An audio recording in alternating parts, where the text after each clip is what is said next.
Hello, everyone, and welcome to our next session for the Quest Collective. I'm Steve, the DM, and welcome. So, in our last session, the group made a brief pit stop in the Corsair Cove, where Sergeant Murphy had a moment to speak with his former commanding officer, Lord Marshal Brogan.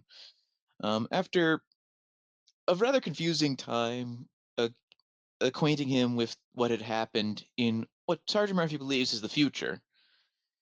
They also briefly stopped at the Myths Guild and learned that they needed to do something legendary to get in. So they returned to the cove and set sail for Prifddinas. When they arrived, they said goodbye to Captain Bob and tried to see if they could find, well, any kind of leads on any elven artifacts.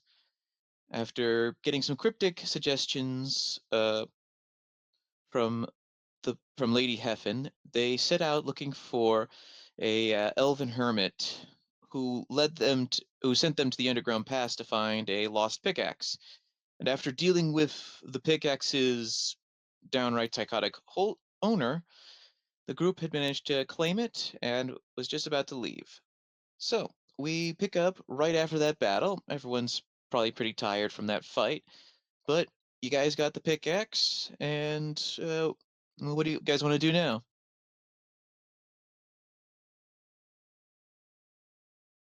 Harbrock basically just let me just put this closer. Harbrock basically goes on ahead and just like after chugging down whatever potion she had left, which lead me to how many HP? Checking if I could check properly what is going on with this mouse. 2d8 Okay, frost. so after chugging up enough potion to finally feel better enough, she goes on ahead and goes, me hate surprise attack, cowards, all of them. It may be cowardly, but it's a good strategy. Only cowards say that, she says, looking at you, Frank, eyes squinting. Well, don't look at me. I just do a little bit of an attack when they don't expect it. A surprise attack is something completely different.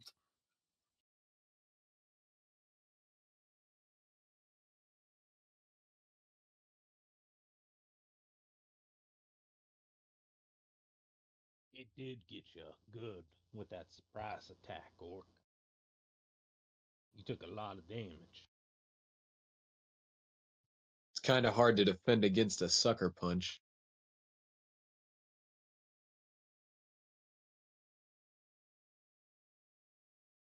Real quick, for those at home, forgive me. I know that you don't see everyone here. I'm trying to fix that.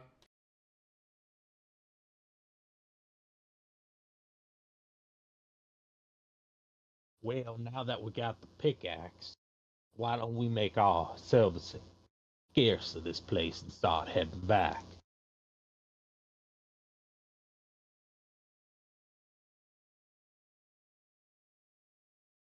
We're probably gonna have to get back to where we got here from, so that's gonna be another voyage on the sea.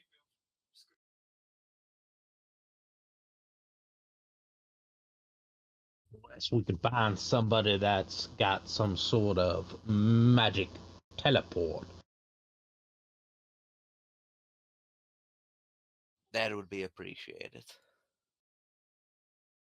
Honestly, if we head back to the Elven City, I feel like one of them magic elves might be able to teleport us back to Palador. That might just be the play. All right, so which way do you guys want to do to get back? Do you want to go through the underground pass, or do you want to try going through the Temple of Light? God, let's not go through the Temple of Light. Let's go back through the pass. What's wrong with the Temple of Light? Puzzles. You don't like puzzles?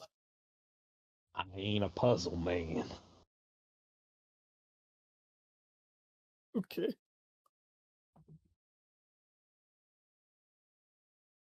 Y'all All good right. with that? Yeah. Yeah. Back the way we came. Yeah, seems the easiest way. Me is fine with whatever method of exit we take. Me just need to lie down for a minute. All right. So you guys start crawling your way through the little crevice that got you to the to this hidden area of the underground pass, and you eventually reemerge where the dwarves were. Clank approaches you guys and goes, "Did you manage to find what you were looking for?" Hell yeah. We found it and a whole lot more. Well, that's good. Well, more accurately, it found us. But yes, we got it. Well, good to know you got out safe then. All right. Anything I can do to help you before you leave, or you think you're just gonna head back through the pass?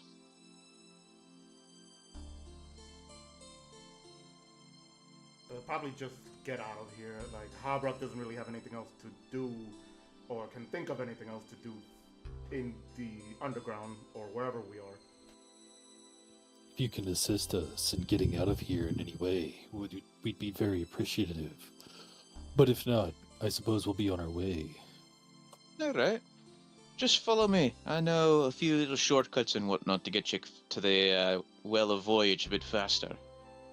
And so Clank starts leading you through the pass, and you notice that the way he leads you when you get back to that top area of all the little platforms and stuff, he leads you through a more direct way, and you guys are back at the ominous temple area relatively fast. He turns to you guys and goes, "Well, that was easy enough. Well, hopefully the rest of your journeys go well. Best of luck." And then he heads off. Thank you. Luke would pass him 5 coins.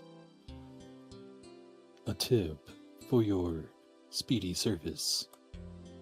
Well, thank you, lad. See ya.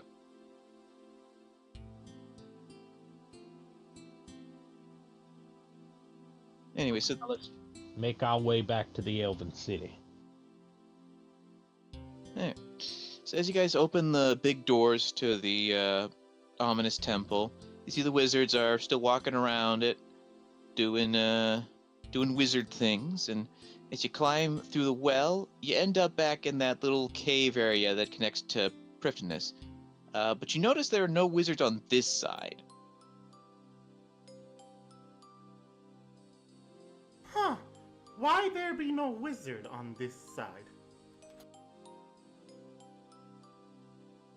I don't know. Let's hope they don't surround me with spears and scream at me for being of age.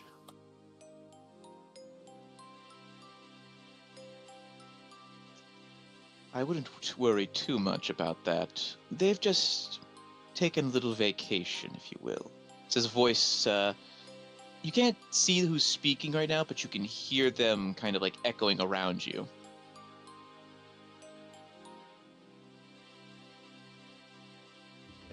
Off to where? Let's just say they won't be coming to help you or troubling us.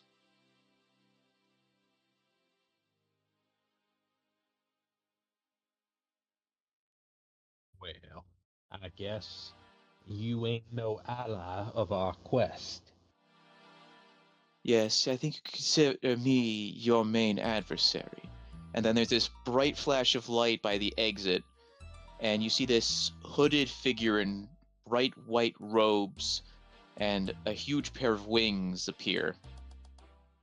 They stand fairly tall, maybe closer to 8 feet in height, and you see various divine symbols floating behind them. You see the symbol for Armadil, Zamorak, Saradomin, but you see there's some empty spaces here and there. And the figure looks at you and says, you can call me the polytheist. And you have been a rather major thorn in my side.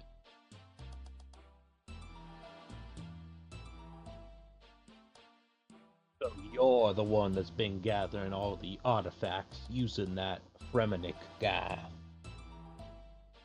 Yes, Davin, Moloch, and the Destroyer. They are all my minions, if you will.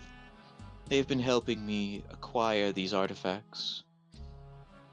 Alas, I've have been getting in my way quite too much for my liking.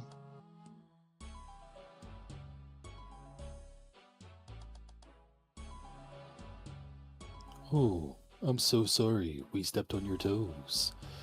Do you plan to do anything about it? Deliver an ultimatum, yes. I want you to surrender the artifacts you have acquired to me, or I raise Falador to the ground. Brock goes on ahead and draws her axe. The moment he said surrender artifact, she goes, "Me think me have better idea."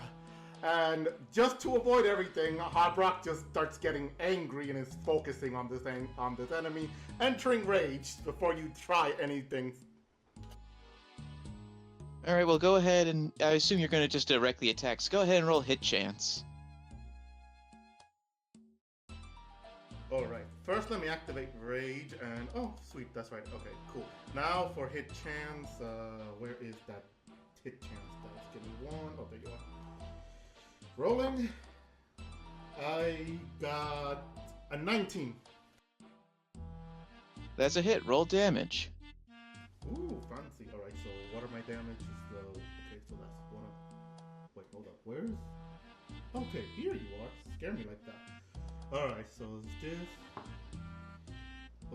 oh, the wrong dice. God damn it. Use D12 dice. Okay, so that is 12 slashing damage plus... wait, how much was the range damage again? I'm level... so, alright, and that's a 3. So 12, 13, 14, 15 slashing damage. All right, as you slash, you cut right through the robes and blood starts seeping out. But then you see this brief flash and you see this kind of green symbol appear. Like, it's got a little line at the top and a little round part and a little line to the middle between these two parts as the wound you just inflicted disappears. Oh dear. Well, that was quite painful. I suppose now it's my turn. And the figure brings their hand right to your forehead and flicks you. Hold on one second. Roll me a strength save, please.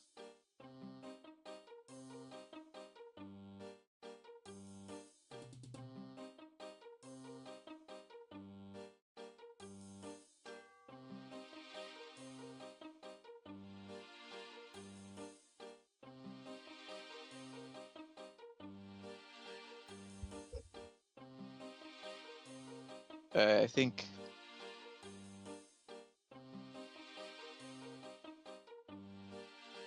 I said strength save, not insight. What the hell? Oh, Brock, you good?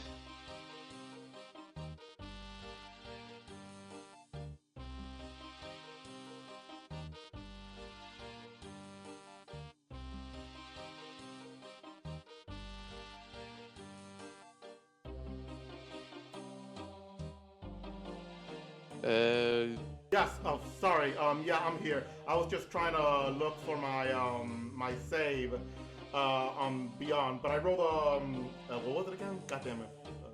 A strength save. A 21. Unfortunately, that's not enough to save you. You take 30 bludgeoning damage, and you are sent 50 feet back.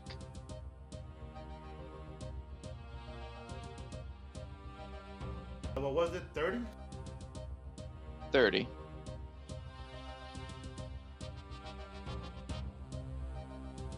I'm sorry, I'm trying to make sure I remember. So you said 30 bludgeoning. Yes. That is half because of my resistance. Yes, but you're still sent 50 feet back. Okay, so I'm gonna put that happen. So yeah, Harbrock just gets pushed 50 feet back. That she tries to use her great axe blade to just stop the movement, only to still be pushed further back, and she just goes, "Argh! Me felt that." I would hope so. Still, how vexing you are.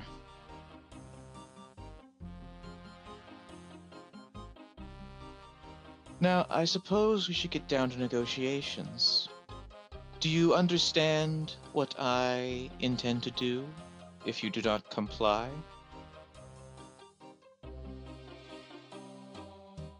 Y'all gonna attack Falador? Yes. Now, what is it you really want from these artifacts? What do I want? Well, as you just saw now, I cannot die. And while there are many mortals who find immortality to be a blessing, for me it is a curse, and I wish to use these artifacts to free myself. Just wanna die? Well, I think we could oblige with you for that. Could I roll an insight check to see if he's lying about only wanting to use it for removing immortality? Yeah, go ahead.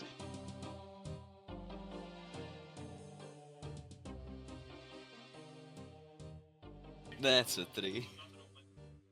Alright, as far as you can tell, they're telling the truth. But you're not entirely sure if there was anything hidden in that. But they seem to be mostly genuine in their request.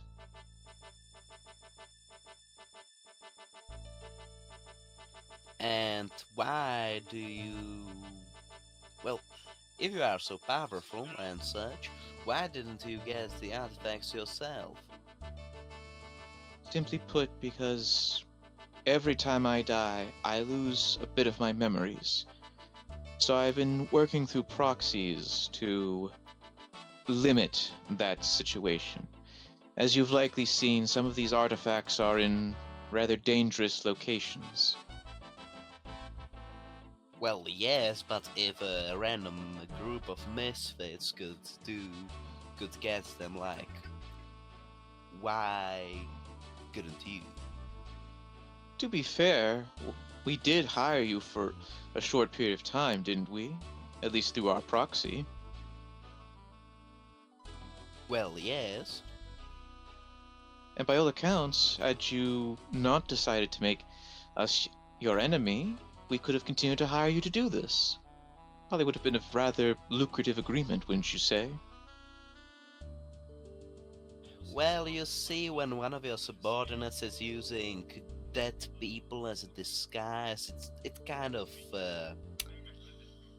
puts a stain on the reputation of your group. I suppose, but sometimes when you're desperate, after living for untold number of years, you tend to, I suppose, not care as much when it comes to who you work with.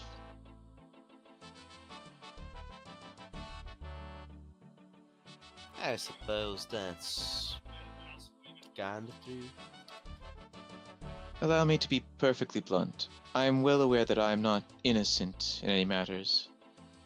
I have been desperate, to say the least, and people have gotten hurt in this endeavor.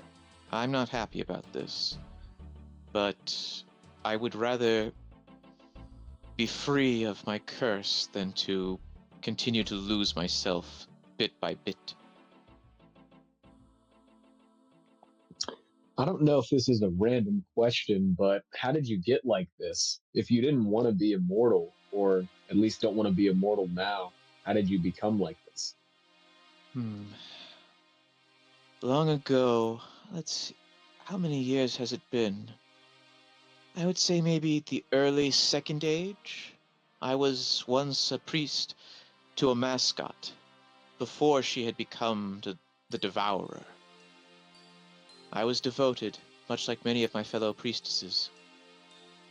Alas,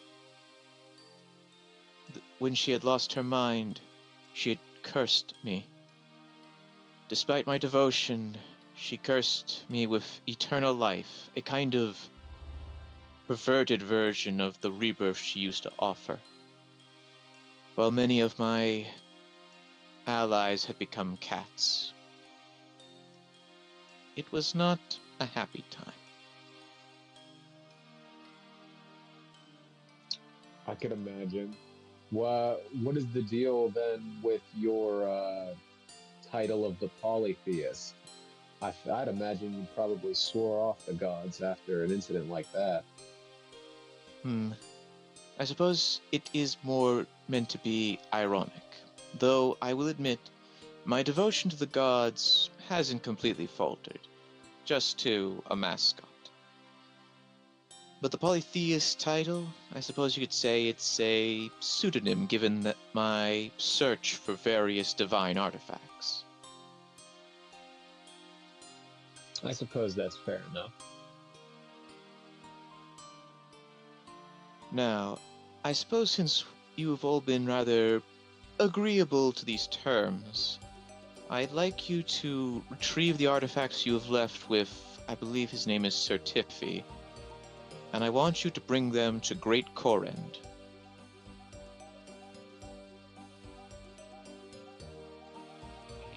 What's that? I don't think I know what that is.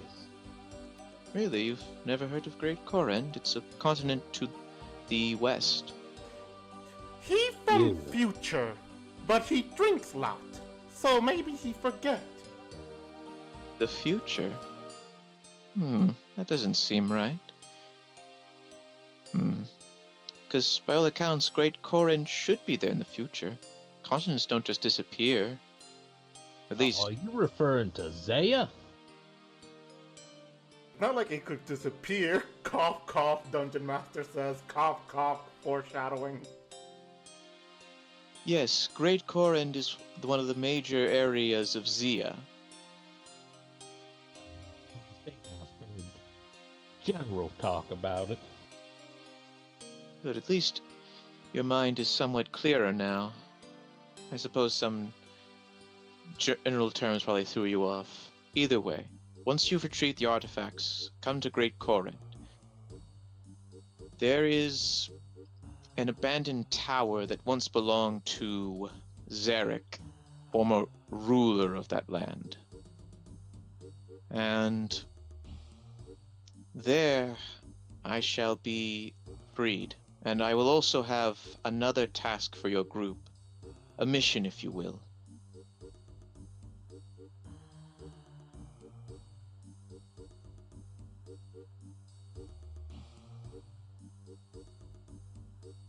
Habrock looks at her friends or comrades and goes, "We trusting him." I don't know. But I do got a question for you. Polytheist, is it? Speak. Do you dream?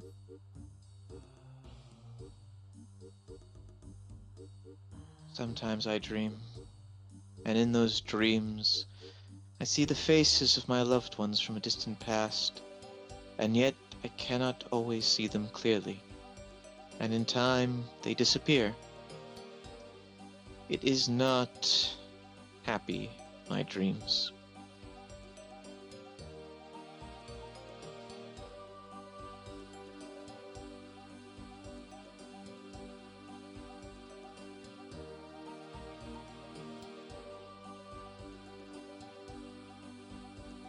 Frank goes a bit closer to look and just ask,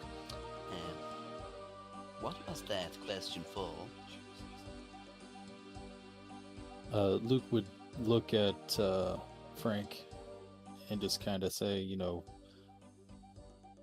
do you not recall our group dream? Yeah, I do.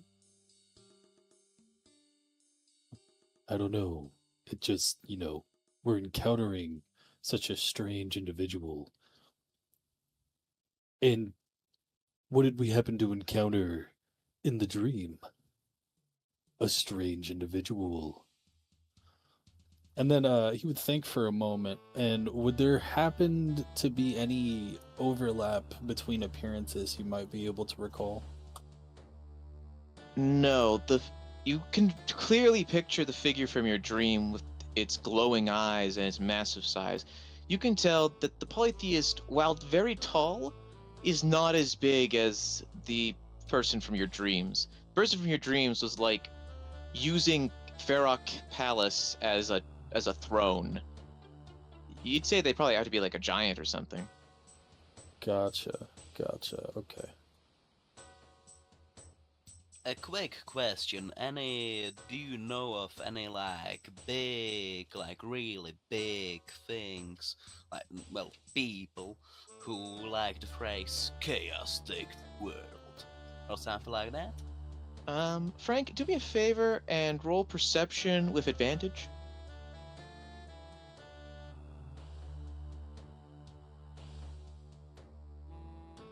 That is a natural 24, 27. When you mention chaos take the world, the polytheist's mouth twitches a little, and they frown. And when they meet your eyes, they realize you saw that, and they sigh. I see. I take it then you are aware of this. Allow me to explain. Hopbrock raises her hands. Yes, what's your question? What about dream you talk about? Me never had dream. Dream of killing, but not dream of what you talk about.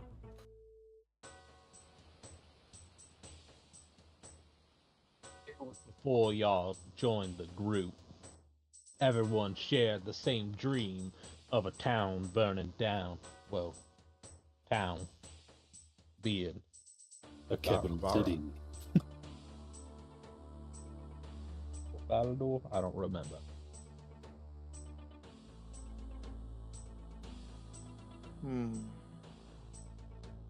I suppose I should tell you. My desire for the artifacts was born from information that somebody gave me. Long ago, I met this... I don't know what to call him, really. A wanderer of sorts. And he told me that he knew a way to break my curse. But in return, he asked for help. There is a being trapped high in the sky. That being's name is Atlas. And he is a chaos giant. A being imbued with not the power of Zamorak, but with chaos itself. This is the other mission I have to ask you. If I break my curse, the residual power of the artifacts will free Atlas. And I would like your help to stop him.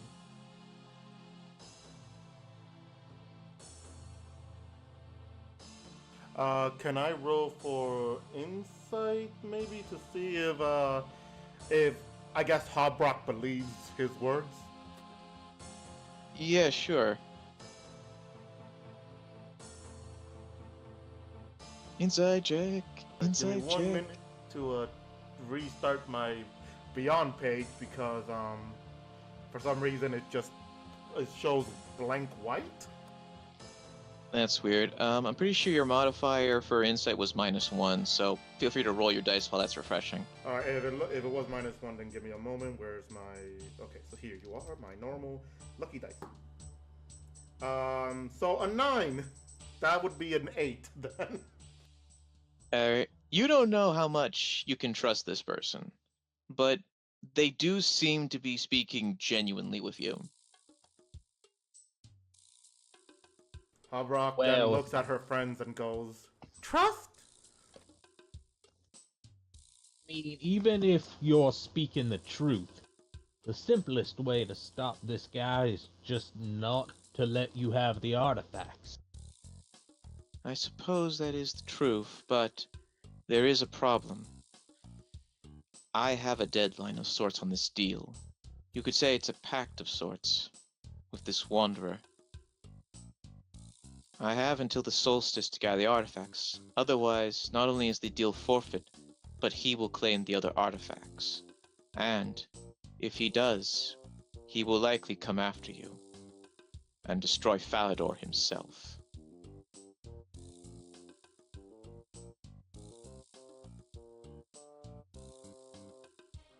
What's this guy's name? Or did you tell us? I forget. They didn't. His Okay, name... what's his name? The name he gave was Shabriri. But I can tell that's not his true name. It's more like a title of sorts.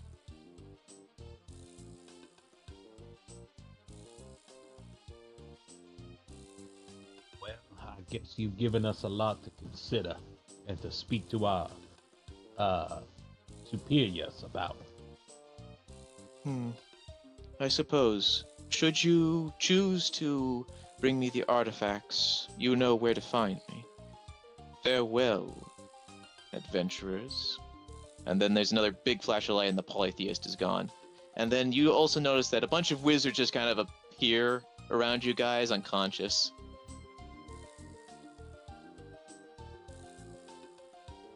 Well, at least they ain't dead.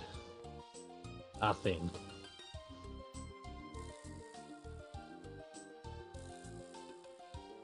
They will probably wake up. Well, this is taking a drastic turn. I know one thing. We need to alert Sir Tiffy of potential impending doom.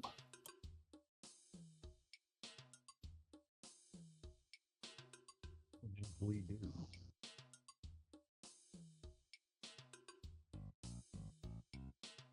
I assume you Well, get... let's I was gonna hope say- that Go ahead, Frank. let's hope that Bob can take us back to Port Sarim, and then we can walk to Falador. Alright, can you try to wake one of these wizards up, see if they can teleport us?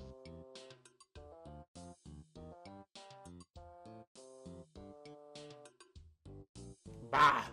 Why we use magic? We can just travel. Because we need to get there a little faster. Apparently, we're on a timeline. I'll do it. Frank walks over towards one of the wizards and just kinda shakes them while they're on the ground. What happened? Where am I? What's going on? What? Hey, does your wizard group know how to teleport people? Of course we do. We're fucking wizards. Could you teleport us to Falador? Simple enough. Wait, why is everyone else unconscious? What I happened? don't know, some weird person appeared to basically teleport us to you guys away, and then when the person disappeared, it teleported you back while you were unconscious. Oh, I see. That explains why my head hurts. Alright. I must have got banished. Alright. You said Falador, right? Yep. Alrighty, let's see. Water rune, law rune, soul rune. Alright, there's 5 of you, 5 of those. Ooh-doo-doo-doo-doo. Goodbye! And you guys feel magic course through your bodies as you're teleported.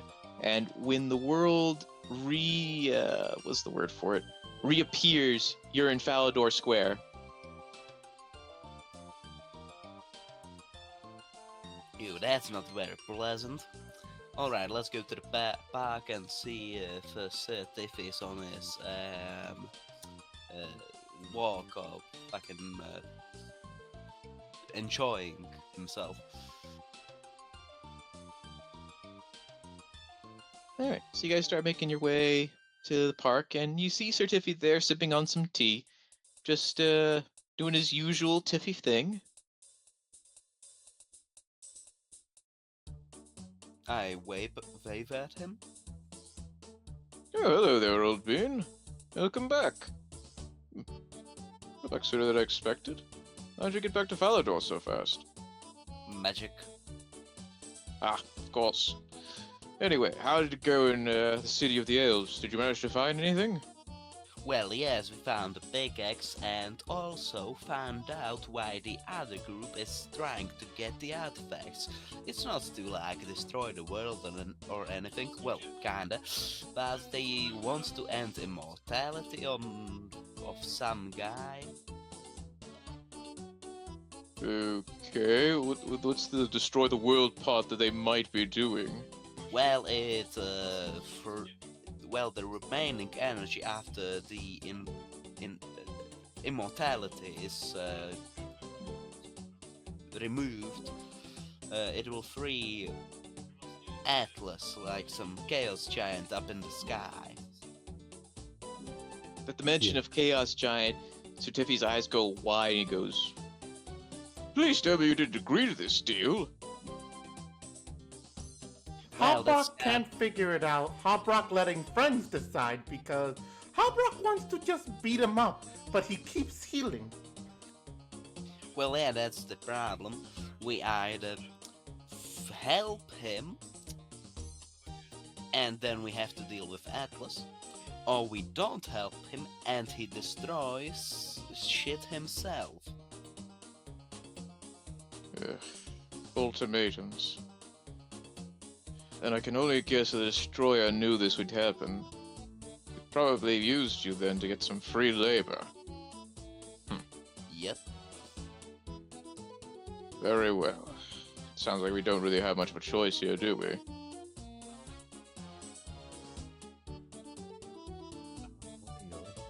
It would be nice for us to be able to get the artifacts we have given you and get it to the Western continent. That's a great Corin, then. Alright.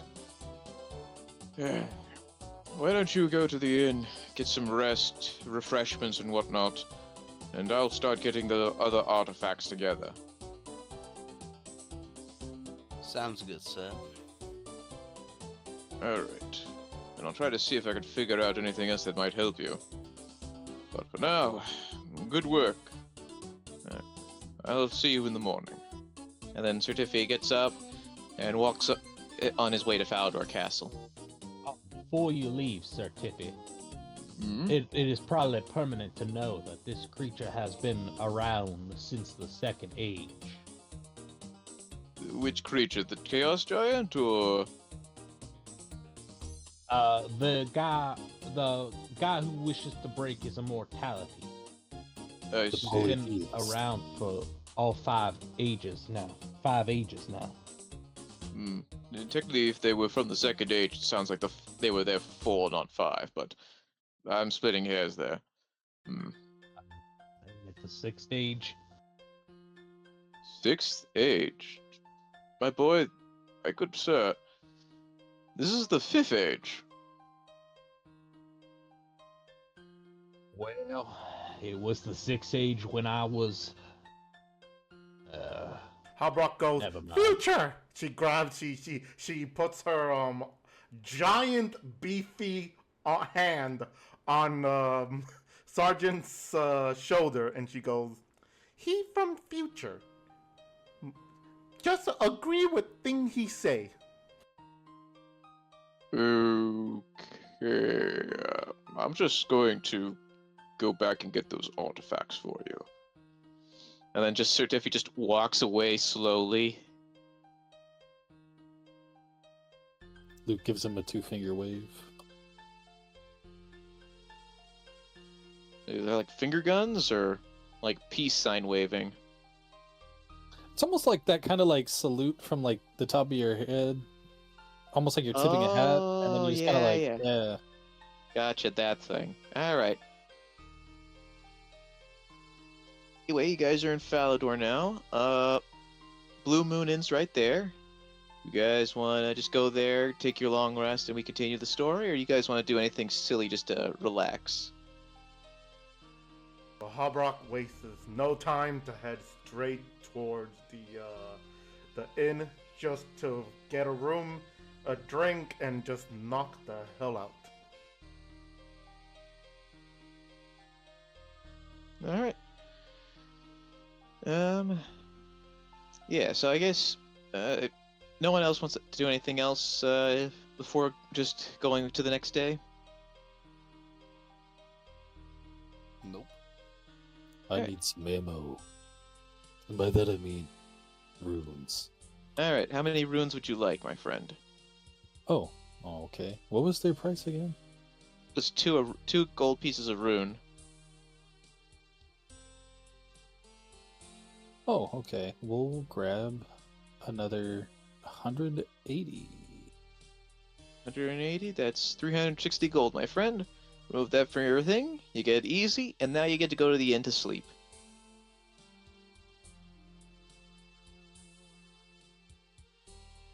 Let's go. Alrighty. So, we'll just skip through you guys getting to the inn, going to bed, and just sleeping into the next morning. You all get a long rest. You feel refreshed and relaxed now. Your wounds have healed. And as you're waking up, you see Sir Tiffy sitting at the bar, drinking his tea, waiting for you guys.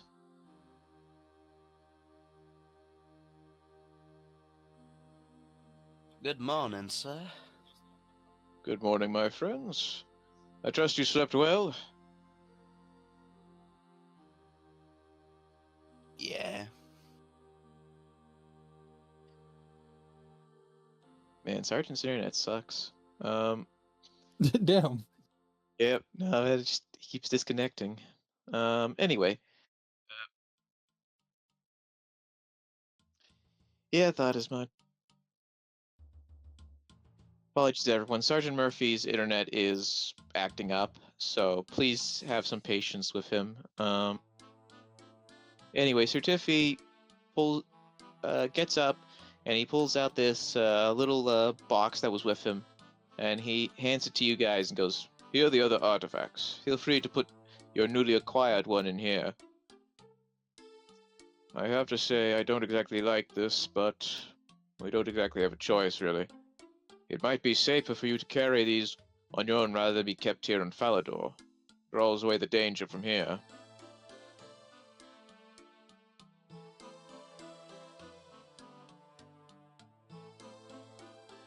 I don't either. Feels a little uneasy. Well, that's the nature of ultimatums, isn't it? You don't really have a choice. Not really.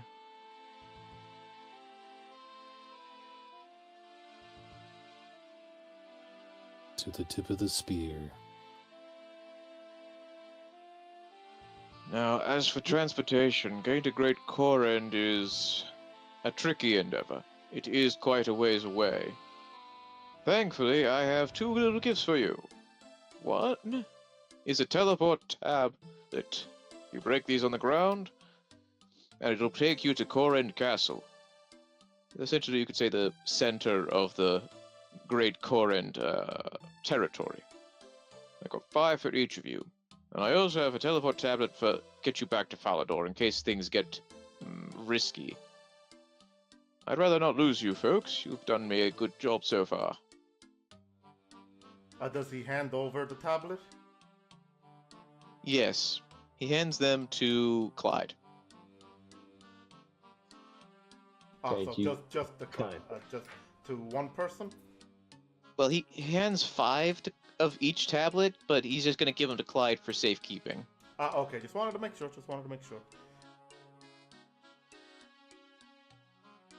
Anyway, I'll leave you to figuring out your strategy for attack. Is there anything else I can do to help you out?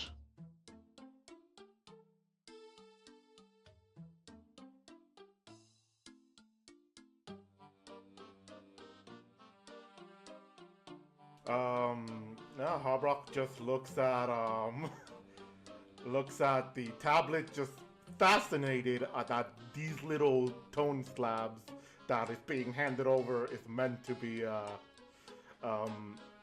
means to teleport back.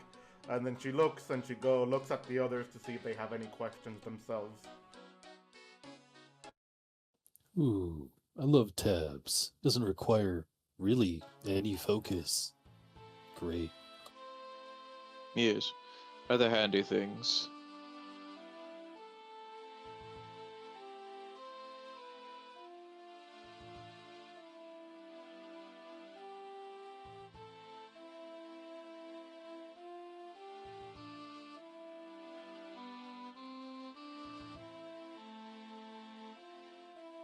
I think we don't have anything else to.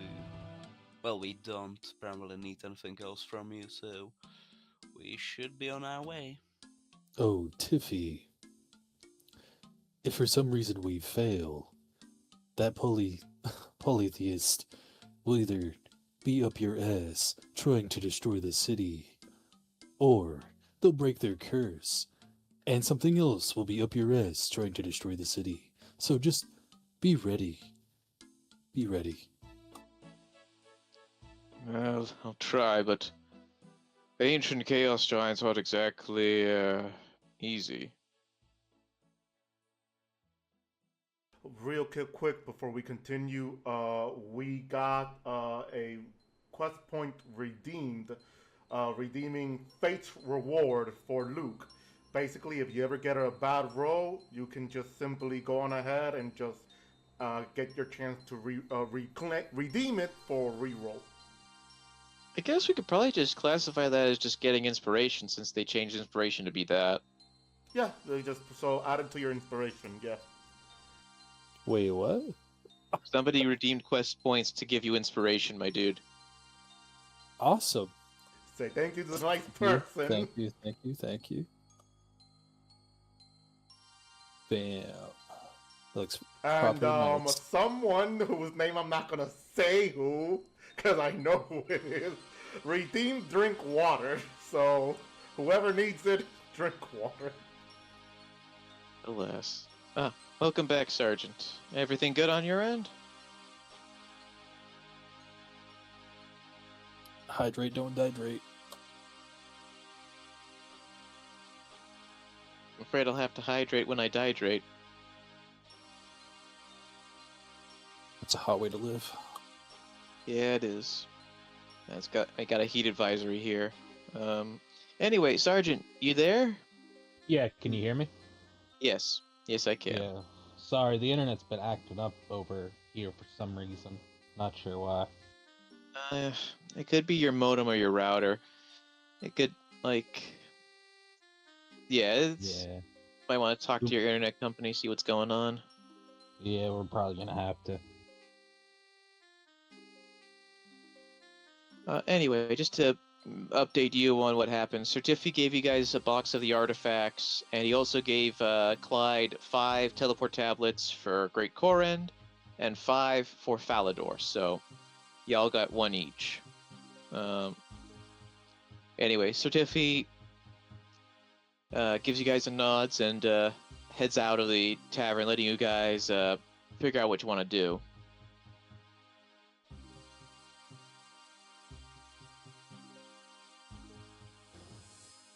I suppose this is probably the last time we'll be on the mainland for a good while. Is there anything anyone wants or needs to do before we leave? Well, actually, I should probably ask this out of character, but I'll basically ask this in character after. But is everyone here good with potions?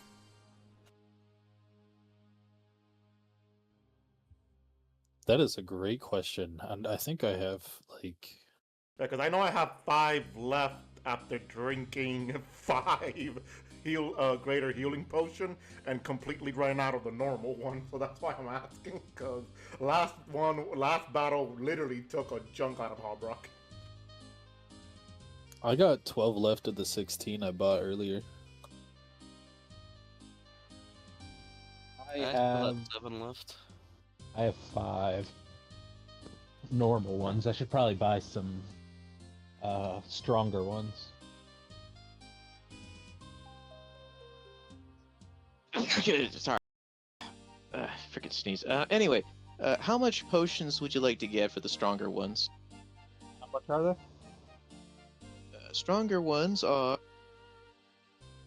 So yeah, the next strongest one is greater healing potions for 100 gold pieces a pop. I'll take 5 then. So 500. Okay. And you said they're called greater? Yeah. So it's like healing potion of healing parentheses greater. At least I think that's how it goes.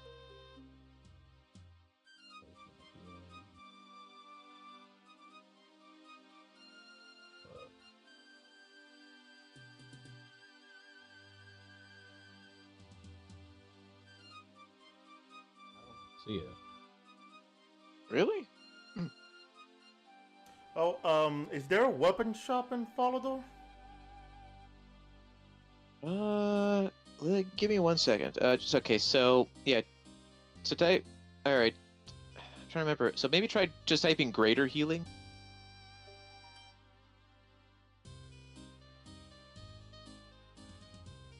No. Really? All right. Just type in healing then. Oh, there it is. Maybe I was spelling. Okay. Yeah, I know it's weird. Anyway, Falador only has a shield shop and a mace shop. Boo.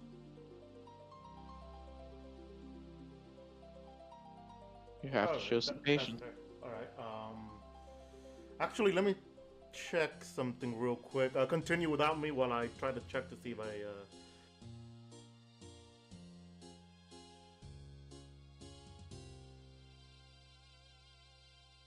All right. How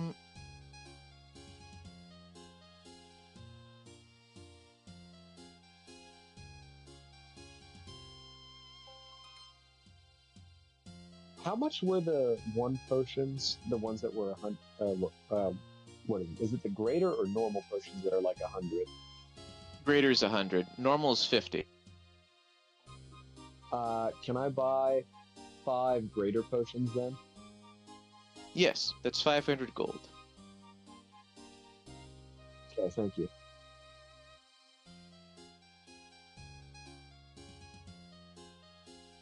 Oh, you know what? I should probably buy another keg to take with me as well. What kind of kegs of alcohol do they got here? Yeah, for 100 gold pieces, they got Asgardian Ale, Wizard Mind Bomb, and Dwarven Stout. You know what? I'll take a Wizard Mind Bomb keg. And I'll take an Asgardian Ale. I'll take both kegs. All right. So you said. So which one did you say? Wizard Mind Bomb and Asgardian Ale, I think you said? Yeah. So yeah, Yeah. there's also Dwarven Stout, but yeah. So for the Wizard Mind Bomb and Asgardian Ale, that's 200 gold pieces for a keg. Okay. I still have a little bit of Dwarven Stout left, so I don't need that one. I'm collecting them like Pokemon in my inventory. Gotta catch 'em all, beer month.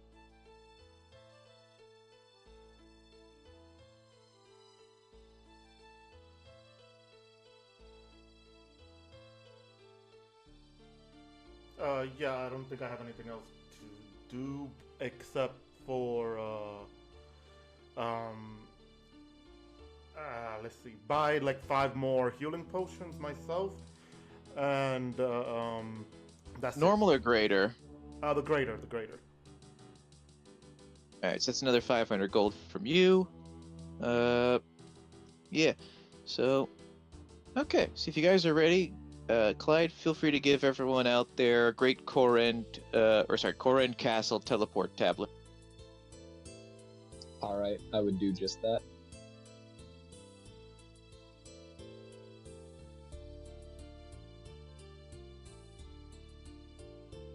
Thank you.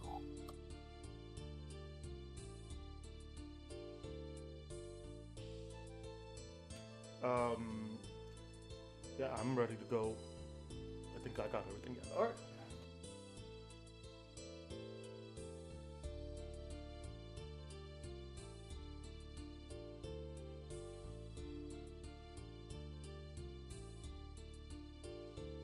Are Alright, you guys go. there, or the weather finally knocked my system out? Nope, sorry. Nope, So yeah. thank you. Yeah, so as you guys break the teleport tablets, once more you see the world shimmer and disappear around you, and when you appear inside this grand castle that overlooks this cityscape that I don't think any of you have seen before. And yeah, you see these like this giant statue in the center of town in like this marketplace area.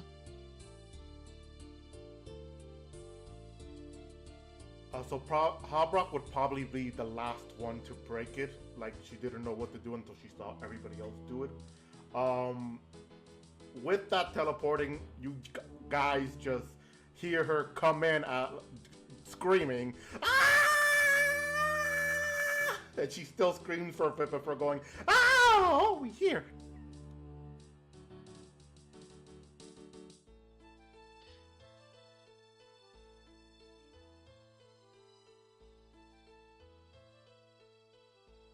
I know teleportation is kind of unpleasant, but you don't need to scream like that. Me never teleported like this before. Man, if that was bad, try getting stuck in the void. Oh wait, no, the abyss. Wait, no, damn. What was the random event again? It is the abyss. Okay, cool.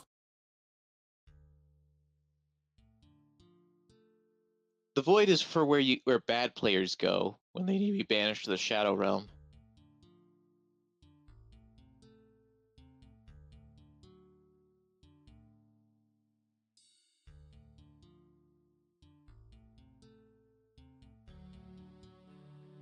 Harbrock looks around and goes, "Huh.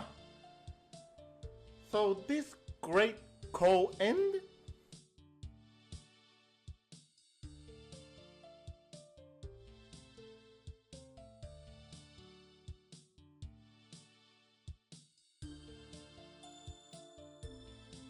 I think it's pronounced like Corin or something like that.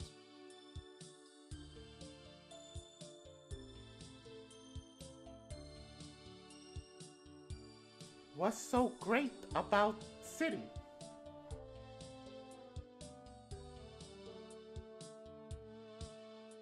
I don't know. Yeah. Welcome back, Murphy. I'm noticing you're going in and out, so I'm guessing you have very, very bad weather. Not bad weather, bad internet, but I think I should be good. Fair enough.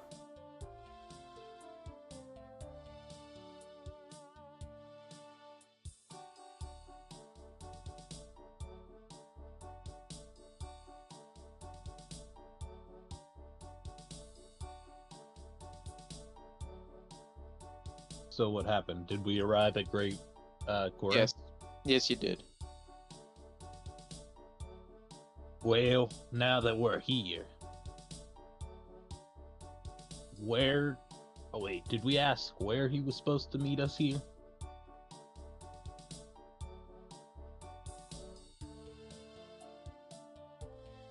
Good question. Did he tell us where to meet him? Yeah, the tower, Zerek's tower. Oh yeah, that's right. We need to find out where that tower thing is here. I assume none of us have ever been to Great Corin, aka Zaya. No, the only connection I've had with this side of the planet was actually in the capital itself, a small delegation of sorts, but I don't think they were from here, specifically.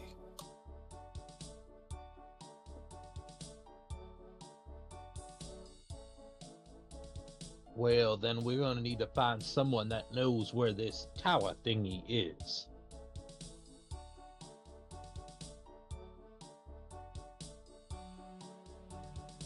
Let's try to find some like inn or a bar or something like that. People there usually know their stuff. I've got a sixth sense for finding bars. So Murphy would start looking around trying to find a bar. You don't see a bar currently. Um,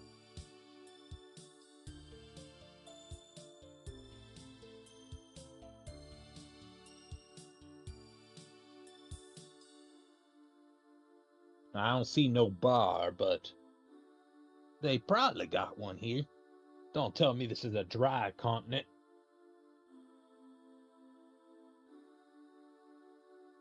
Easy, Murphy. I'm sure they have booze somewhere. I hope they do. I only got 4 kegs. Hobrock looks at Murphy and go, "Did you not buy beer before we left?"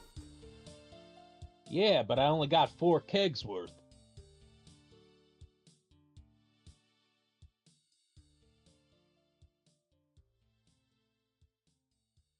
Yeah, I no think 4 break. kegs should suffice.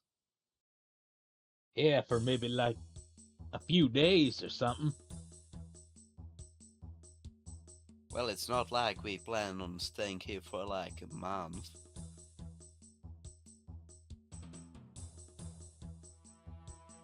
Let's hope so.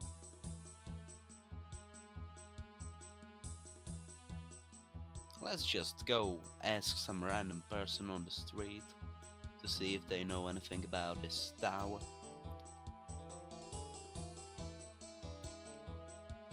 Well, take your pick. And Luke would just kind of like pan his hands around, offering you to select from the civilians that may be around. Steve, is there somebody around that looks like they know their stuff?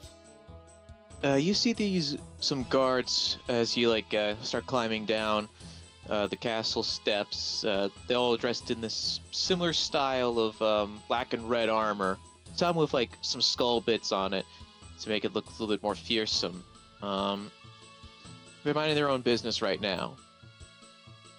I would like to walk towards them. All right. As you approach, the guard looks at you and goes, "Can I help you?"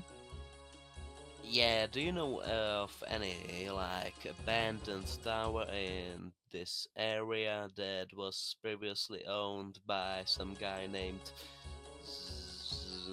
something that starts with Z? You're looking for that place. Let me pull out my map.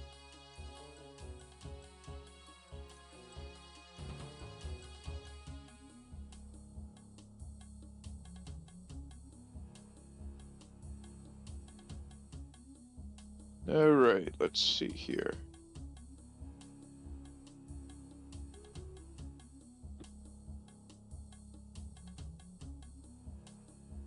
Alright, you'll want to go south. And you'll follow the path to the Shazian district. Once you've reached the Shazian district, you'll have to head south a little bit further and then go a little east. You'll see this large lake area, and you'll see the tower. You can't miss it.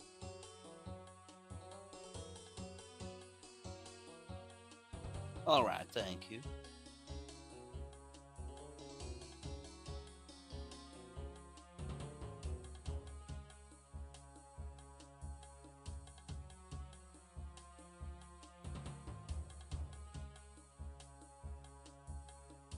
I would like to go south. Alright, so once you guys exit the castle, you're in the main market area. You see people walking about, talking, saying things and whatnot, getting food and stuff as you guys head towards the southern exit. And as you're following the path, you start making your way down along the. Then you go across a river, and it's late afternoon by the time you reach the Shazian district of Great Korend. You'll see it's a large military city where even more of the guards you saw back at the castle are marching around, as well as a variety of citizens who look pretty tired.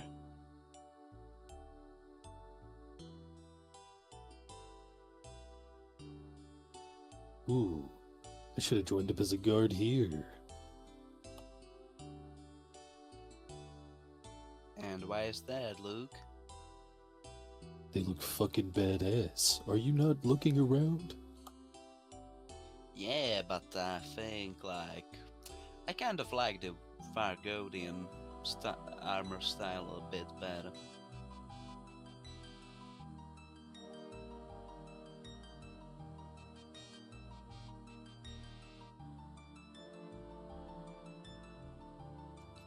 Well, thank you, Frank. I'll take that as a compliment.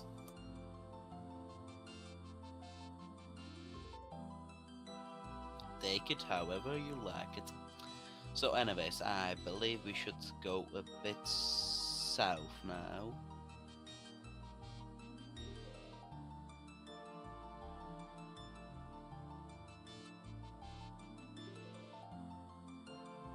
Alright, so as you continue going south, you see that the gate is closed for right now. The guards standing by it seem to not be budging at all.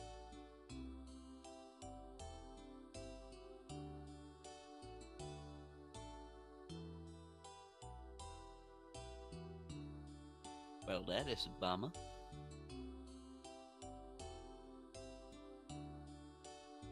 I would like to walk towards the guards and ask them why it's closed. Guards look at you and go, apparently there's a bunch of lizard men. They somehow got through our defenses and we're trying to take care of it. Right? Now we don't expect the gate to open till tomorrow morning. Alright, is there any inn in this district?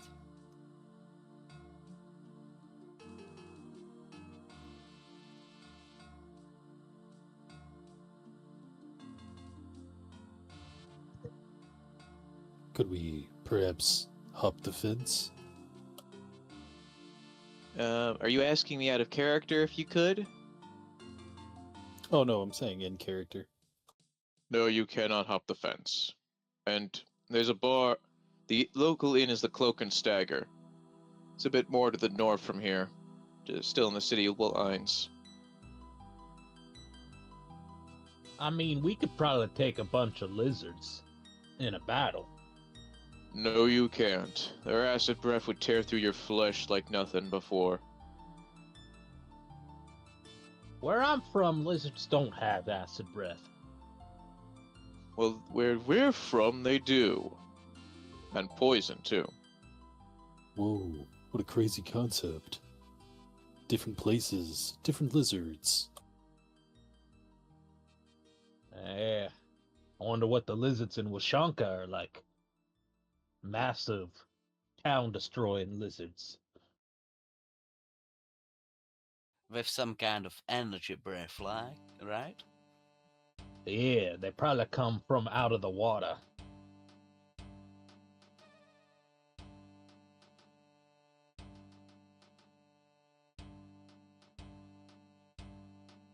Alright, let's head to the inn and hopefully the gate is open tomorrow morning.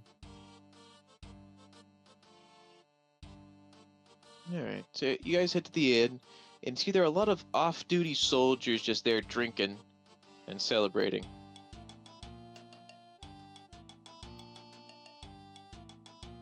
Ooh, quite the party in here. I wonder what we're celebrating.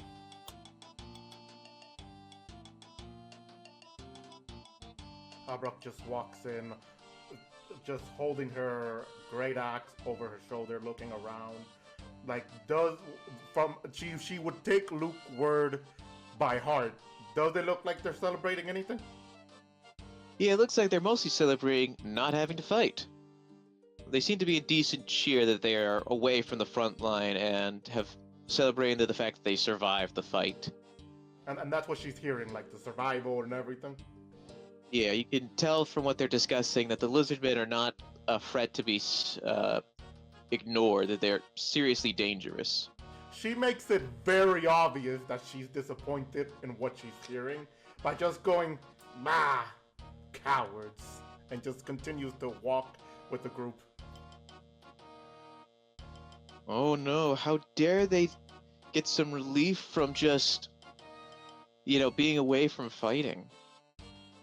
Anyway, yeah, you approach the counter and the bartender is, the owner is there. He's polishing a mug like most bartenders do, and he looks up and says, "What can I get you folks?"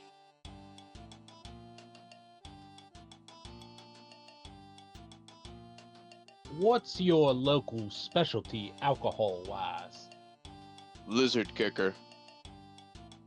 Ooh. I'd like a keg of that. A whole keg, sir. 100 gold, please. Easy. I fork over 100 gold. As he takes it, he reaches behind the counter and pulls out this big green keg of... a big keg, and on it is a picture of a lizard getting kicked. Real quick before we continue, somebody redeemed drink water. It's only been like an hour, like not even an hour. Chill, people. I gotta put a bigger limit now. But yeah, hydration is important. so water, please. I'd like Anyway. to take a swig of the lizard kicker. As you do take a swig of it, you feel like your eyes gain a better sight, as it were. Like, you can see a bit more clearly, and it otherwise tastes like swamp water. Well, ain't the most refined flavor, but it definitely clears up the vision in my one eye. Yeah, quite a few people enjoy that stuff. I'll have I what can he's see having. that. Alright, so that's another glass of lizard kicker. Anything else for anyone else? I would Me like take as a some. kicker. Me want to try it. What were you saying, Frank?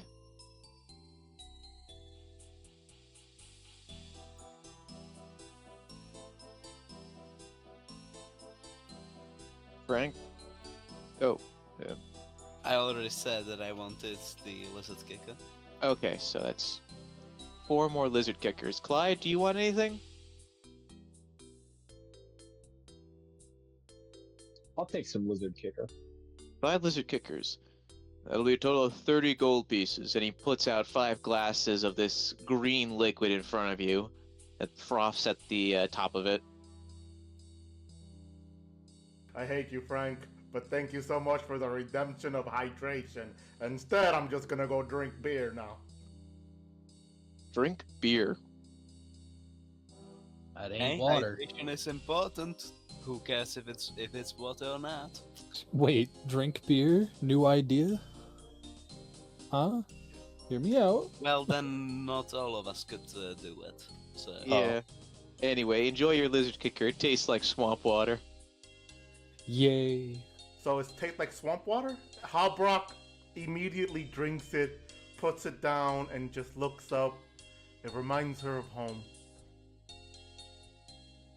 Beautiful. Anyway. Yep. So yeah.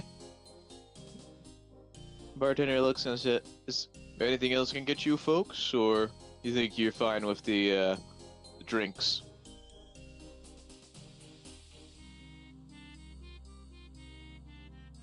Me I'm all. hungry.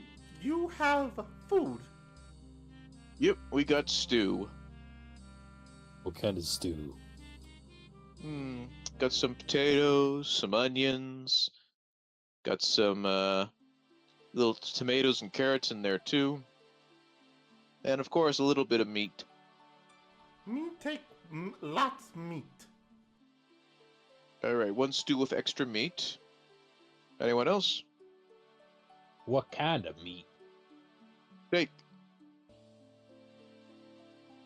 Did you say steak or pig? I said steak. Steak.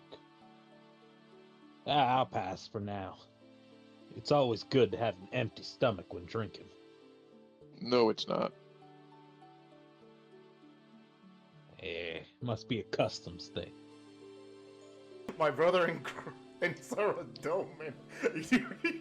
A bartender is telling you it's not healthy.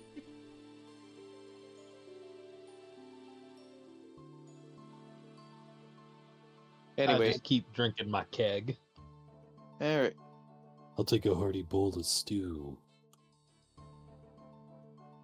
Alrighty. So brings out stew with extra meat for Hobrock, a regular stew for Luke. What's my name? Oh, okay, there you go. Sorry, my brain is not working. I think I might need to hydrate, guys. Anyway, that'll be 20 gold a stew, please. I'm sorry. You want how much? 20 gold pieces. Oh, sorry. Oh, I thought you said 200. Excuse me. Why would I say 200? I know my stew is pretty good, but I don't think I can charge that much. Hobrock actually heard that also. Just to fuck around, she gives that 200. He looks at the 200, looks at Hobrock, and then looks at Luke and says, I think she just covered you guys. Anyone else Alright. like some stew? Yeah, why not? Since Hobrak paid for it.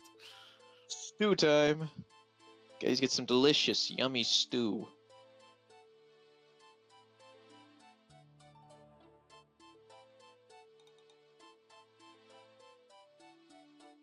Anyway, you pass your time there, and then you see a bunch of more soldiers arrive.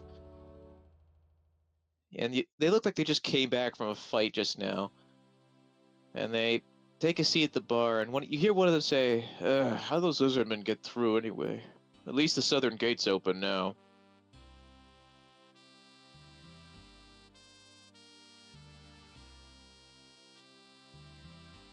Oh, they already opened the gate. We didn't Well, even get to it's have bad. a full sleep. Yeah. What kind of trickery is this? Should've just opened it when we were there. About 5 seconds ago. What do they take us for? Fucking chumps? As you guys look at the time, you then realize it's actually been half an hour. Half an hour, 5 seconds is the same. Is it though?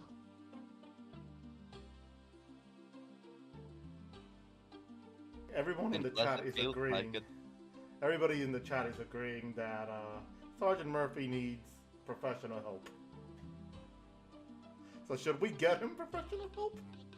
Unfortunately, psychology as a study has not existed in Gielinor for 5,000 years.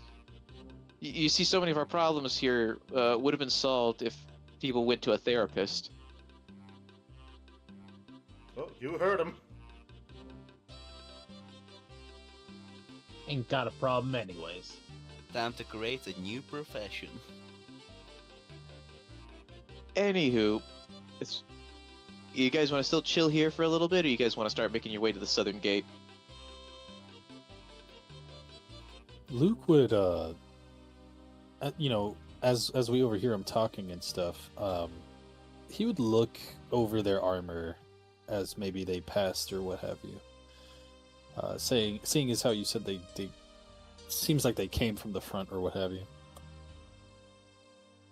Well, you can see that there's definitely marks of it looks like there's definitely these green splotches on their armor, but you can see that the armor seems resistant to whatever is making up that green stuff. And they all wear similar armor to what you saw the guards at the castle have, this black and red armor, and some of them have slightly more impressive armor that has bones and stuff on it. Luke would approach one of those soldiers as I guess they're conversing, and he'd be like, "Excuse me, gentlemen.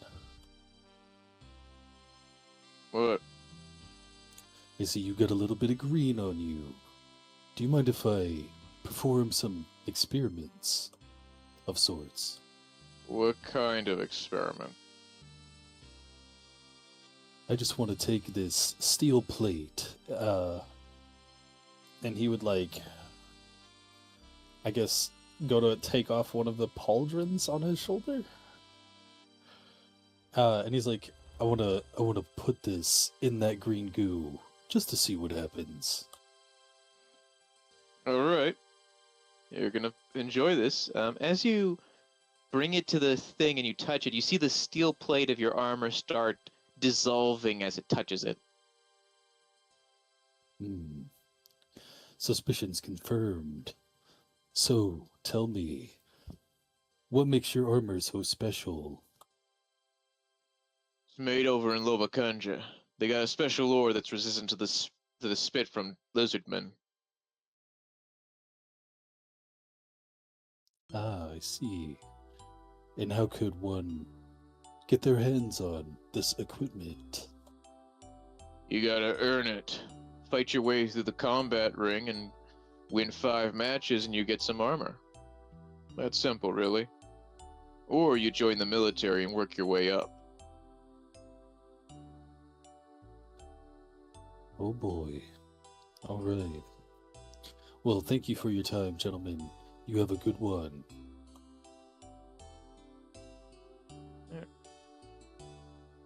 Okay, so as you start exiting the bar, while you're making your way out, you notice that there is a weapon shop nearby. Yay! Take me there. Alright, as Hobrock giddily skips over to the weapon shop, you see that there's axes, swords, great swords, long swords, daggers, maces, and scimitars. No great axe. Oh, there's great axes here too. Cool. Let's see. I believe I have a stone great axe, so I want to improve that, right? Let me see.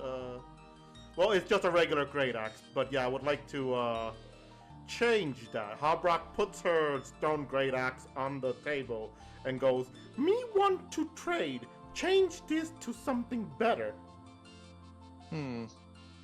The shop owner looks at the axe and goes, "Best I can do is get you a mithril one.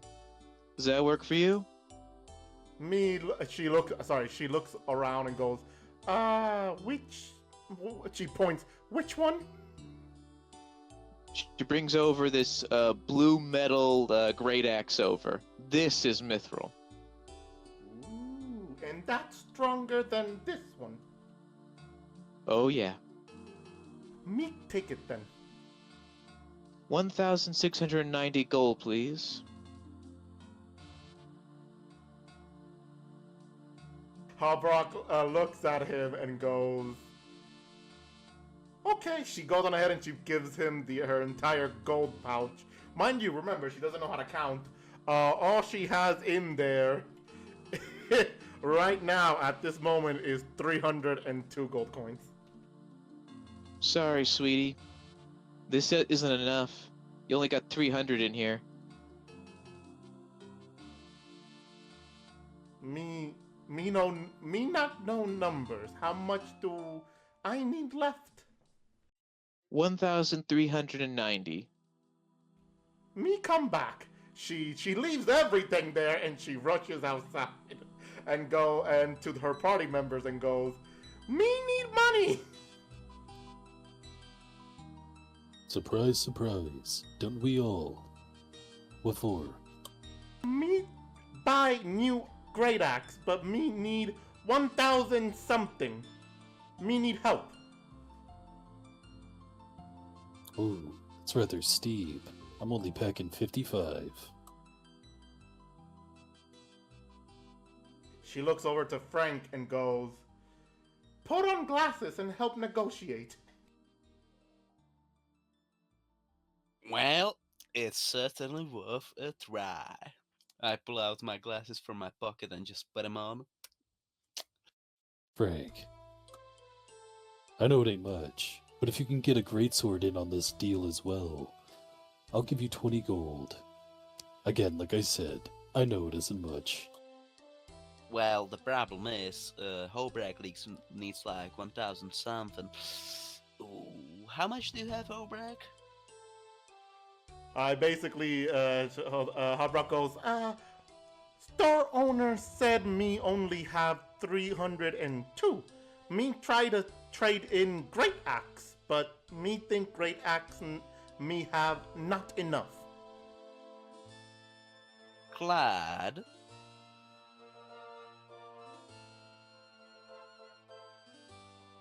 I would normally give money, but I spent pretty much all of mine since I spent the majority of mine on my new scimitar, and then I spent everything except 100 gold on potions. Oh yeah. And you're broke.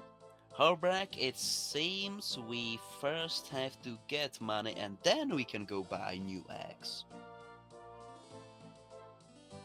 Hobrock would be very disappointed. She has that disappointed child look on her face where she then slumps over and goes, okay, and she just starts walking back to the shop. Judging by your look, I take it you don't have enough. Friends not have enough. Me hope me could sell this. This is orc style great axe. She says as she grabs her great axe and just puts it over her shoulder, and then with her free hand goes to grab the gold pouch. I'd probably be able to get you 200. Maybe buy that off for 200. So, come back when you've got another 1,200 gold, and then I think I should be able to.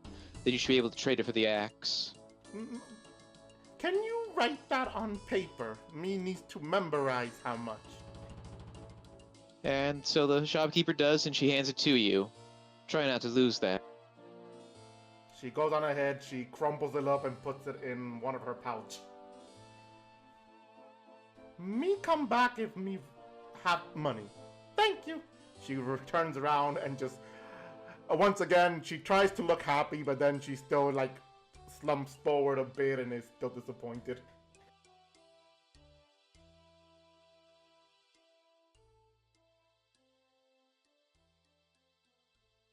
Alright, so now we go south and through the gate, hopefully. Right? Yeah. So you get to the southern gate. You see the gates open now. The guards look at you and nod and go, "Looks like they managed to finish up sooner than expected."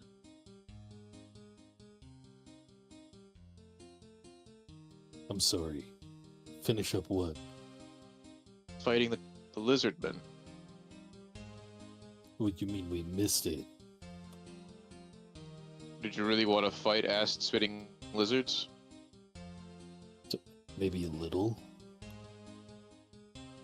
You got problems, buddy. No, I am the problem. Evidently. Frank would just be cracking up a bit, but trying to hide it like...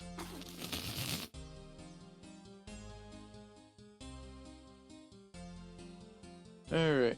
Anyway, you guys head out through the southern gate, and you see, not too far from where you are, this big abandoned-looking tower in the distance nearby the lake. And you have a good sense that this is where you need to go.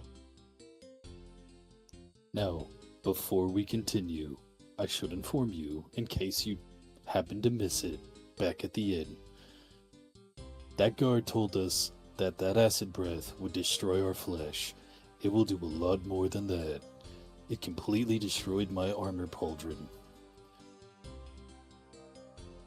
Yeah. Should we go get some of their armor?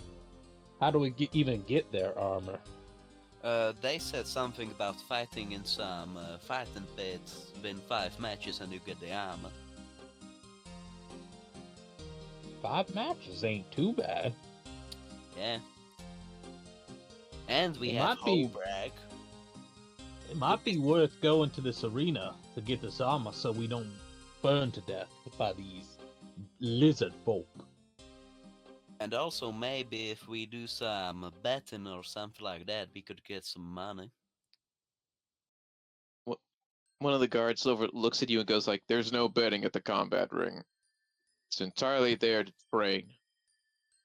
Alright. No legal betting. I'm sure there's a little bit of side betting. If we find anyone betting, we'll break your hands. Ooh. Well, I won't tell you. Don't think we won't find out, drunkie. Harbrock goes, me like them. They really like threatening us with a good time.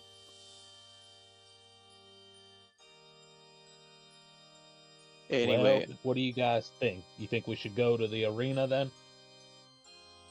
Well, maybe me can fight all of them and win you guys armor. Me no need armor. Me own body is armor. She said that she just flexes. I Pretty don't sure think. they'll cook your flesh. Yeah, like acid is gonna do a lot of work on those muscles, but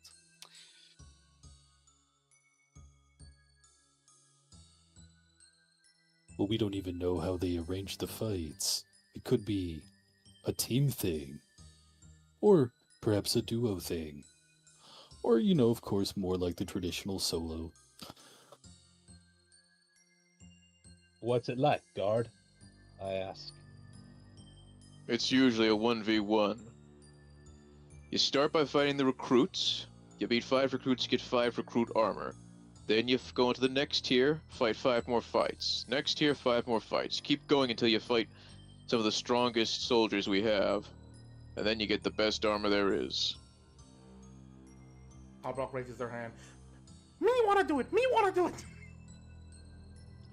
Well, you're probably gonna have to wait. Combat ring's closed for the day. Ah! Every time we about to do something fun, we can't. Why, you gotta go somewhere fast when you're done here?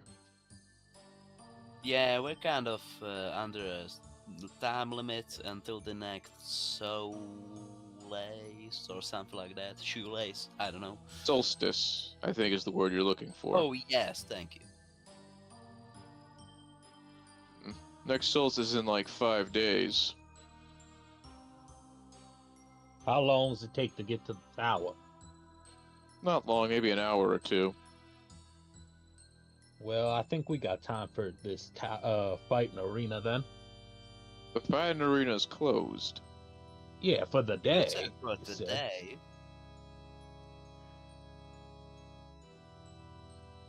Alright, but you have 5 days before the solstice. Do you really want to mess around in a fighting arena when you could just go do your thing now?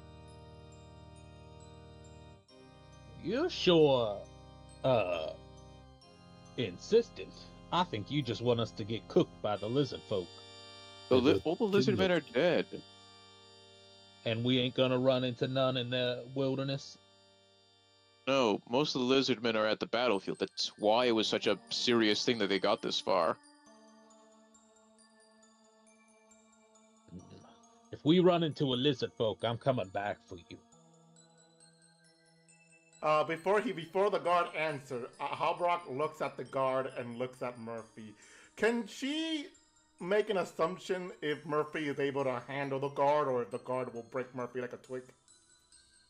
You can tell that the guard will definitely break Murphy like a twig. So to answer for the guard, Harbrock goes, Murphy, he break you like a small stick. You're not going to come back and win. I'll definitely come back. And win. I look him up and down and I go, nah, I'd win. Alright, you want to prove that? I think I can get the fighting ring to open up for just us. Ooh, I like this. You know what? Yeah. Harbrock I'll just take pushes. you on. Harbrock just tries to get in between. We in hurry. You said that. If not, me could have done something else. Well, this guy's challenged my integrity. I was a champion at the dual arena in the mainlands. Yeah, with those rigged fights. Come on, you drunkard. Let's do this. Harbrock just shrugs and just gets out of the way. Alright, come Let's with do me. it, then, guard. Yep. I Start follow beating you. him. Yeah. As the guard goes to leave with him, can I do a quick, maybe as subtly as possible, if allowed, but can I do a quick monster examine on the guard? Yeah, sure.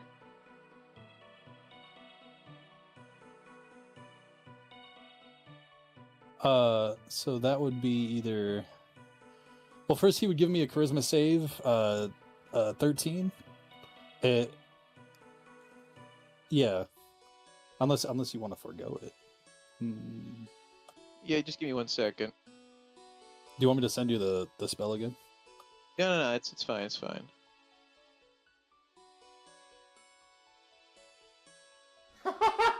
All of the chat is saying, rips Murphy.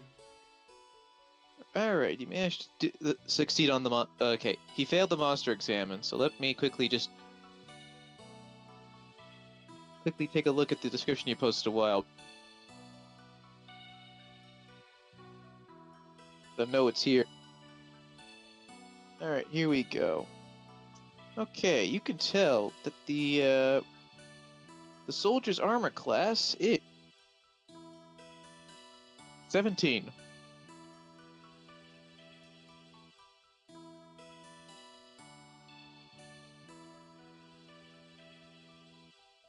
And when he walks off with Murphy, are we all like going with them? I mean, sure are you? Oh, if I can, I'm definitely gonna go with them for sure. Yeah, you can definitely come. Hobrock wants to watch this. I'm gonna come. Yep. Anyway, you arrive at the this big arena where you see a number of guards like starting to put stuff away, but when they see the soldier approach, they shrug and they just clear up the area for the fight. It's this big red arena with you see a scale symbol, a skull, and a sword marking the area. Anyway, the soldier pulls out his sword, puts it on his shoulder, and waits for Murphy to enter the arena and be ready to fight. I enter and I crack my knuckles. You can quit now and admit that you're a lesser man. Like hell I am. Well then, let's begin. Alright, go ahead and roll initiative. 20. Alright, you're going first. Alright. So I am going to first use Fury of Blows so that I can do an extra attack. So that means I can do 4 attacks this round. So we'll do this one first. Oops. An 8. That's a miss. A 20. That's a hit. That's 6 damage. Then we got a 22. Definitely a hit. That's 10 damage. And an 8. Yeah, that's a miss. Okay, well that's the end of my turn. Alrighty. So now he brings out his sword and he attacks you 3 times.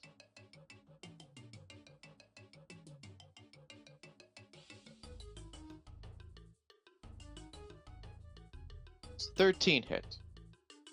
No. Alright, 12 definitely doesn't hit. Does a 15 Nope. hit? Yes. Alright. You take 7 slashing damage. Okay, Right. I'm actually going to Oh, use my reaction. What is it? It's deflect attack.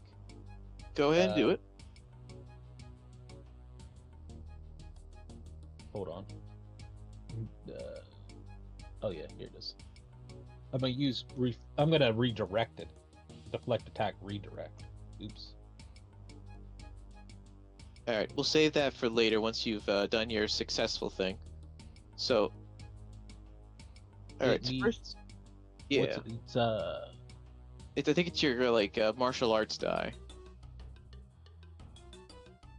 1 sec. And yeah, you need to reduce it to 0 to use the deflect one.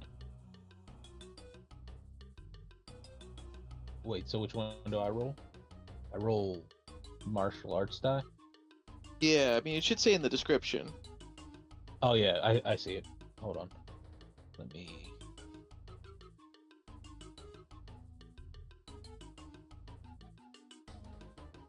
So, how do I add a bonus to it? First, Or do I just add it after? add it after you rolled the actual dice. Okay. Oh god.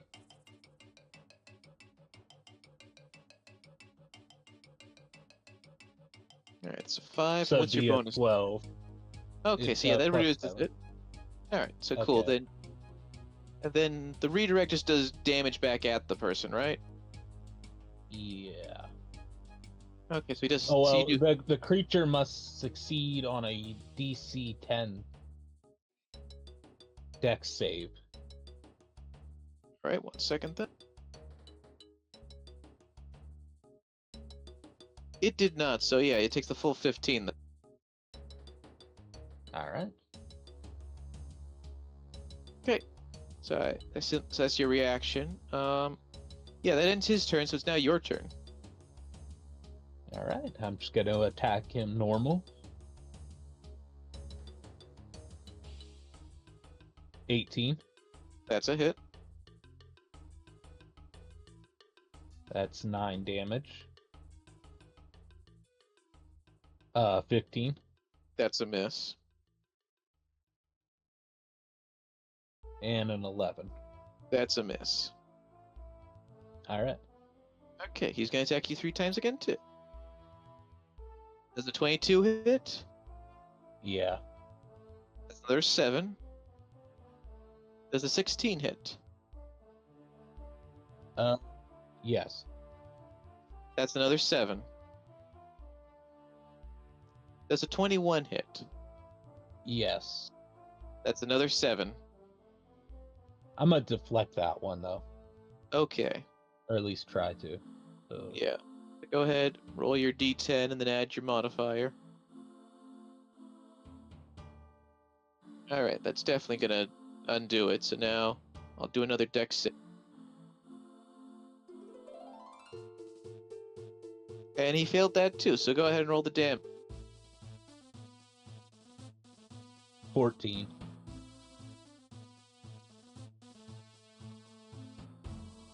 Or you're doing more damage just redirecting the attack back at him. Alright, your turn now. Okay, well, I'm going to...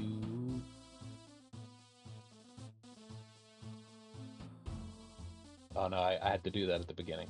Never mind. Alright, so let's do... Let's just roll damage. Or, I mean, attacks.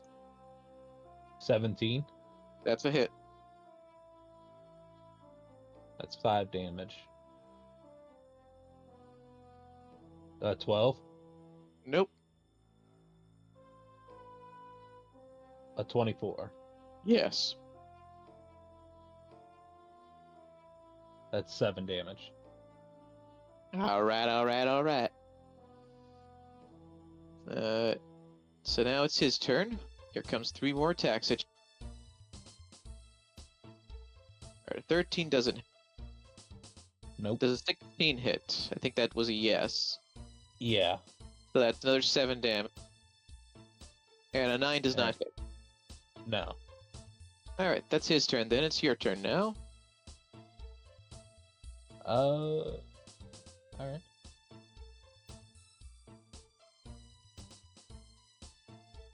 $23. Oh yeah. That's 5 damage. A 22. Oh yeah. That's 5 more damage. And a 21. Oh yeah. That's 11 damage. Now that's a lot of damage. You can definitely tell that you're actually doing a pretty good job against this guy. Like, he's tough, but you've been getting pretty lucky on your few attacks, and your deflecting is doing a good job. Was there anything else you want to do on this turn? No. Keep your head up, Alright. Murphy. Stay in the game. Alright, You're that's beating his ass. That's 16, that's another 7 damage. 25, another 7. And a 22 for another 7. I'm gonna deflect one of them. Okay. Or try to. Yeah. Oh yeah. Wait, 14, yeah. Alright, roll your dex save, CP. Alright, he failed it.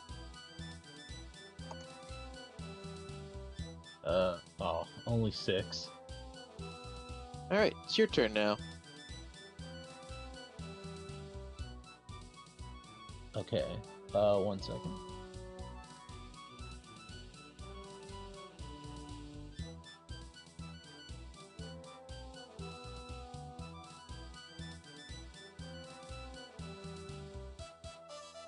I'm going to attempt a stunning strike. Okay, I think you have to do that after you do the hit. Do I? Yeah. Okay, let me roll for a hit then. 11. Yeah, that's a miss. 8. Nope. Okay, There you go. 23. That's better. Okay, so he needs to make a DC con save of 10.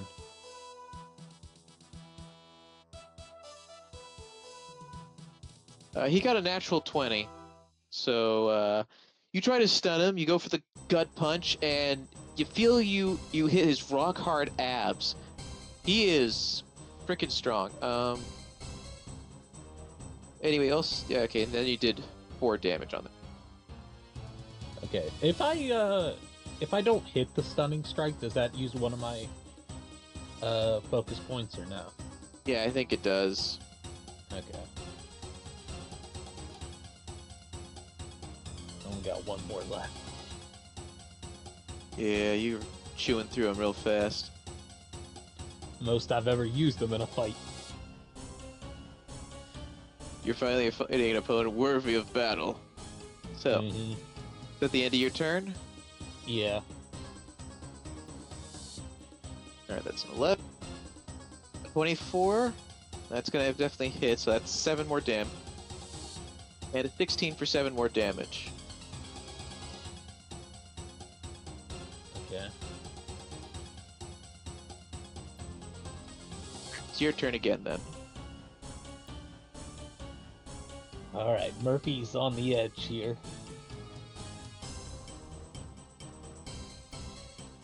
10. That's a miss. A 16. That's a miss. And 11. That's a miss.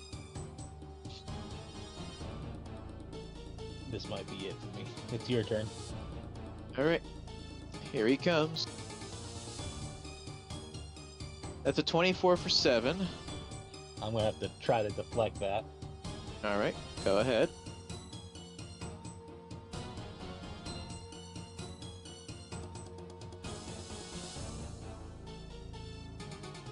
It's a 16. Okay, that definitely deflects it, but he passed the he passed the save to not take the damage though. Okay. Here comes the next two. That's a 19 for another 7.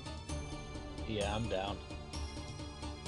Alright, you guys see Murphy take another big slash, and you see him fall down. And yeah, he's not dead because these fights are safe technically. But you see the guard sheath his blade and go, bit stronger than I thought, but the outcome was never really in doubt.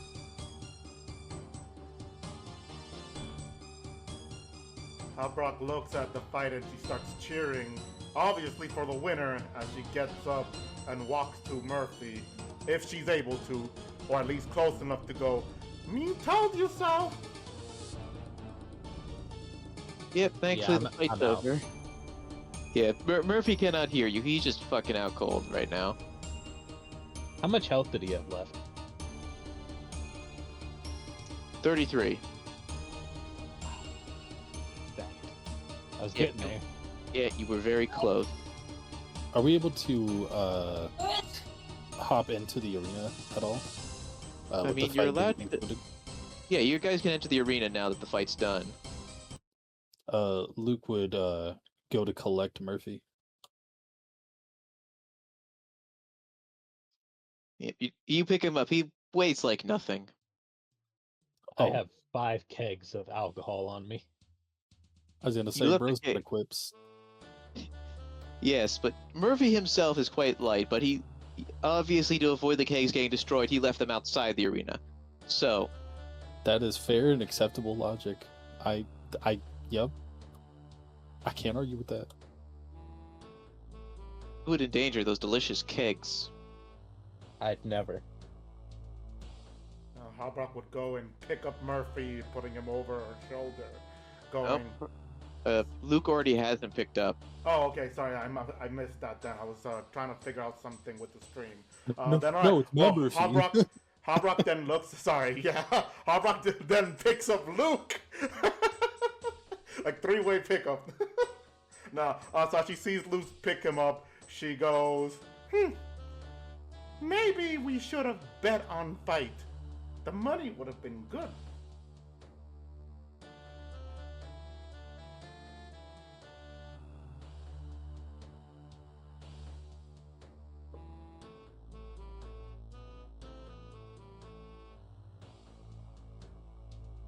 Yeah, maybe.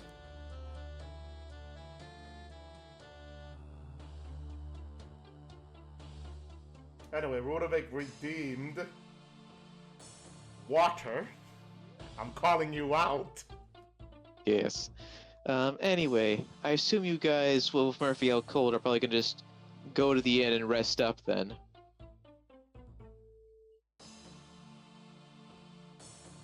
Probably. Alright, then. You guys go to the inn, and seeing you guys carry Murphy in out cold and just, like, unconscious and whatnot, the owner just goes, "Damn shame. I heard there was a fight going on after hours. Listen, I'll do you a favor and let you stay here for free tonight. Feel free to take one of the empty rooms. And, yeah, you guys get to do a long rest, and I think this is a good place to have a half-hour break." And right on time, too. In 6 minutes, there's gonna be an ad. Damn. Right on I time. predicted it. So, yeah, see you guys in half an hour. This is a good time Alright. to make use of that drinking. Okie dokie. So see you guys soon. Bye-bye. Bye-bye.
Welcome back, everyone. Hope you all had a relaxing break. Um, so you guys all get your long rest, so don't forget to apply that if you haven't. Murphy, you're the first to wake up, and when you do, you notice that it's morning, and you've been out cold for like a day and a half now. Well, I think he won that round. Me told you he'd beat you up. I hold my hand up and like my fingers real close. I was like, I was this close to beating him. Sergeant, you also realize that you are sober. For the first time in forever, he knocked the drunk out of Sergeant Murphy. I just sit there, probably with a headache and the shakes. Man, I haven't been this sober since I was in arms.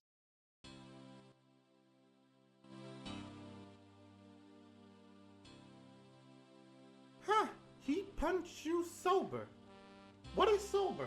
She says, looking around if there's anybody else to answer her question. He's no longer drunk. And damn, I didn't realize it was possible to knock someone back into being sober. Incredible. We lost the battle, but we can still win the war, Murphy. You did your best. I was this close. Next time I'll get him for sure.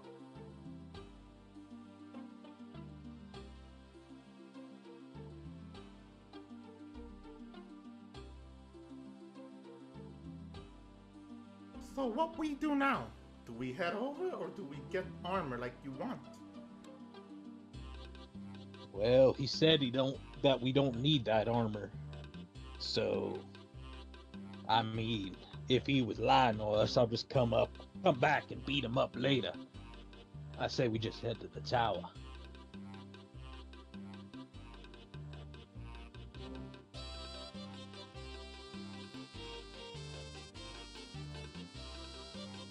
That's a good plan. Not a bad idea. But one more alternative. We could throw a Hobrak at him.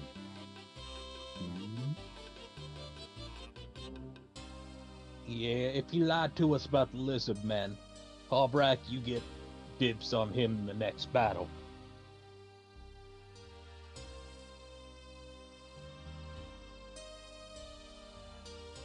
Obrock nods and goes, Me can take them.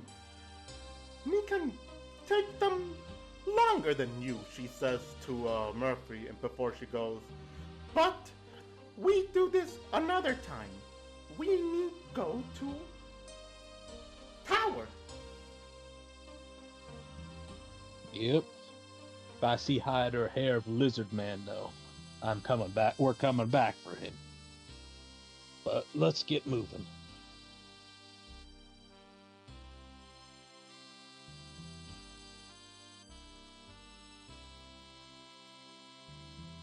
Alright, so you guys start making your way outside. Murphy, you get some funny looks from some of the guards who seem to be smirking underneath their helmets.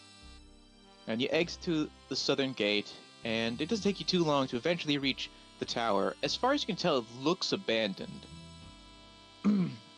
There's one entrance that goes to the front. Do you enter? Yes. Yeah. Alright, okay. As you open the door, you find that the tower is dusty and filled with cobwebs. And so far, you can't seem to see much. You see that there is stairs that lead up, but you also see that there's a painting askew, and that looks like there's some kind of passageway behind it.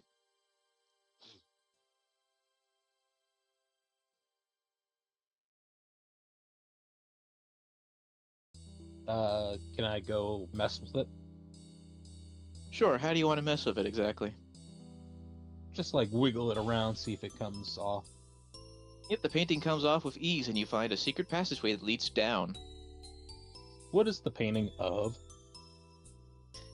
You see, the painting is of some gentleman in green robes sitting seductively on a chase lounge. Harbrock did like a Wait. double. Harbrock does a double take when she noticed that, like 1, 2, and then just tilts. She tilts her head, like wondering, why is he like that? Well, this guy's fancy. I wonder who he was. That might be the previous owner of it. I believe it was Zarek.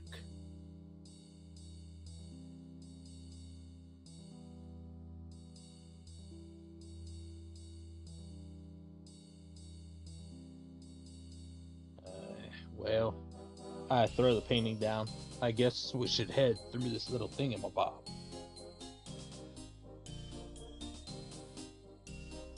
We should probably. After you.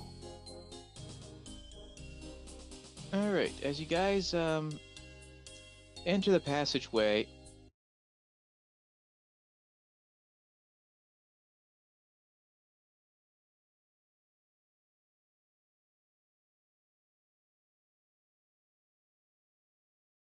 large antechamber of sorts, and there you see the polytheist waiting for you. They turn around and say, "Welcome." So, what is your decision? Well, Polynamorous, we brought what you needed. Excellent.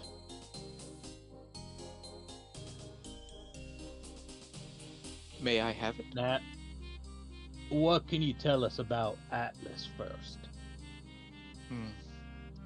Once he was but a normal giant.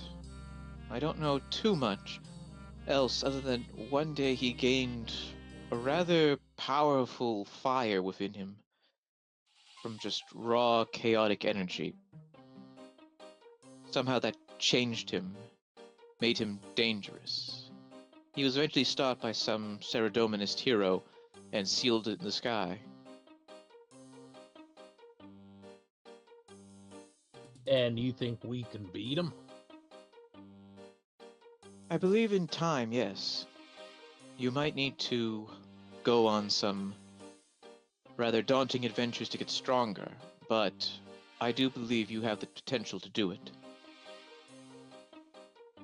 But, well then, wouldn't it make more sense to train now for him instead of unleashing him and letting him kill untold amount of people? The thing is, once unsealed, Atlas will take time to regain his power. As such, it will be the perfect opportunity for you to not only get stronger, but attack him when he's at his most vulnerable. I look at everyone else. Are we good with this? Are we giving it to him? Harbrock shrugs, like also expecting an answer. You said that you can remove your immortality until the next Solus, right? Solstice. Potato. Well, no, I can remove it as soon as I have all the artifacts. The issue is, if I do not have all the artifacts by the solstice and use them, that is when Shabriri will come to claim them. Alright, well then use it right before he comes, because, give us a little bit of more time before the giant is unleashed, I'm afraid therein lies the problem. Shabriri's contract requires that the moment I get them, I have to do the ritual. What if we put the box, like, right outside the tower and... in like 3 days you just happen to go outside? I feel like we are belaboring the problem right now. 3 days is not enough for you to get stronger. Yeah, but it's a good head start. Only if there was like a room where a day was like a year. That'd be useful. Yes, it would be. But let me tell you this. If you give me the artifacts now, I will give you a rather proper training. What can you offer us? Let's say the perfect sparring partners. Oh, so like you're gonna scatter us across the world to like our perfect locations to train. No, that sounds like a horrible idea. Why would I split you up? Like we all meet back here in exactly 2 years or something. You do not have 2 years, though. It was. Where Sorry, is I'm sober. I'm sorry. I'm sorry. I'm sober. Why did you not drink any beer to get drunk again? Sometimes a man's gotta be sober. If that man then proceeds to suggest that you take a 2-year-long hiatus while Atlas regains his full strength, then I'm inclined to think that maybe you were better drunk. Hey, you heard him. So I start drinking my keg. Which one? You heard the god, lizard kicker. You heard the god-like guy. He said I'm better drunk.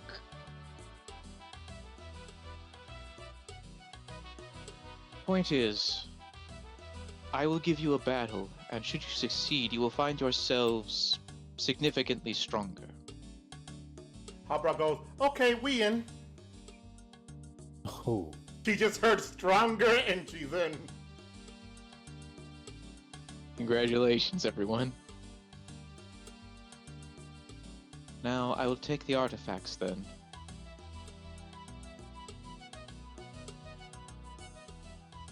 I don't remember which of us has them. I believe it was Clyde. Lad, give it to the man. I would hand it over. The polytheist takes it and nods and starts heading towards the back room. Then they turn around and said, "Thank you. Now as for your challenge," and from the dark parts of the room, the Fremenic warrior and the cultist guy emerge. Your battle. And Polytheus enters the nearby room as the two opponents draw their weapons.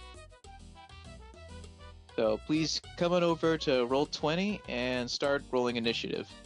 So yeah, everybody, we're gonna go to Roll20. Give us a quick minute so I can get all that set up. And before the battles, before we roll for initiative, Hobrock, after seeing them, she quickly just enters. Can she enter rage during that whole ordeal? Sure. Excellent. Now to go to Roll20. That's a 15 for an initiative.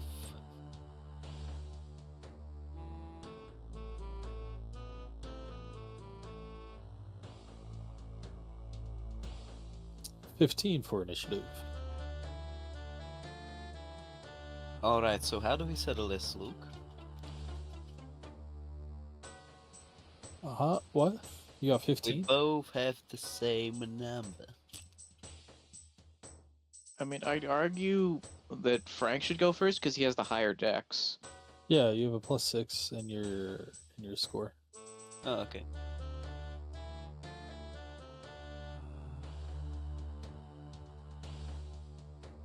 Alright, just waiting on Clyde and Murphy's initiative as well as Hobrock. I'm loading up Roll20. Hold on. Yeah, I kind of imagine your internet would be a bit of an issue. I rolled a Yeah, 13. doing it all on my phone. Alright, 13 for Clyde.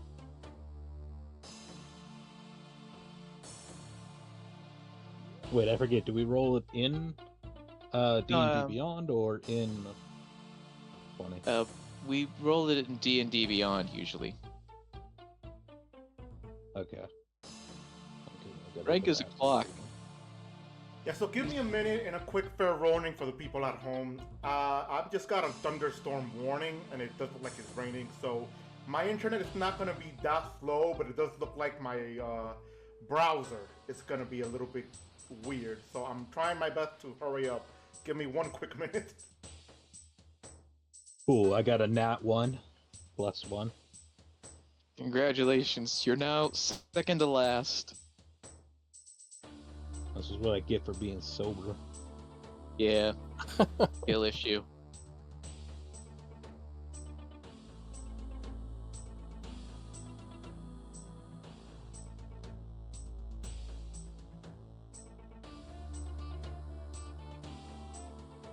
Once we get Hobrock's initiative, we can start. Okay, so I'm finding an issue now. My password is not working for Roll20. What the fuck is going on? There is no god. I think you just forgot.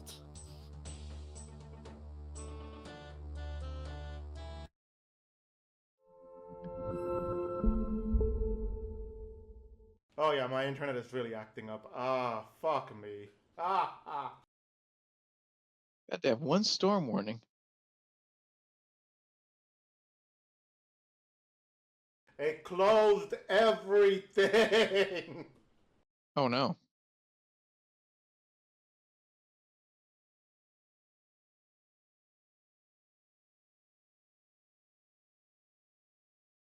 Okay, here we go. Good fucking god.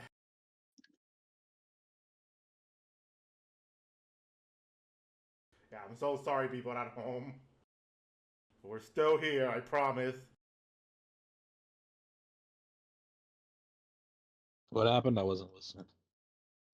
Everything closed for him. Oh, it'd be like that. Yeah, his internet's going nuts.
Alright, so just continue while I get the whole thing set up. Don't worry about me. Like I'm already here, just continue. Okay, could you roll initiative then?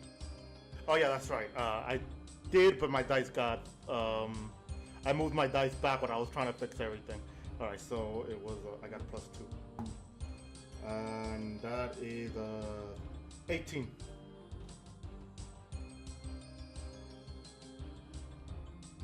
Okay, so Hobrock, you're going first.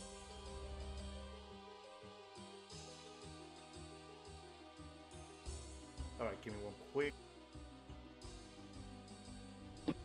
Beautiful, found it. Alright, so since Hellbrook is going first, she's going to go on ahead as she's entering rage, focusing on one of the targets. She's probably going to rush to this one here and attack him twice. So first one, where's my normal combat dice? There you are. First one is, okay,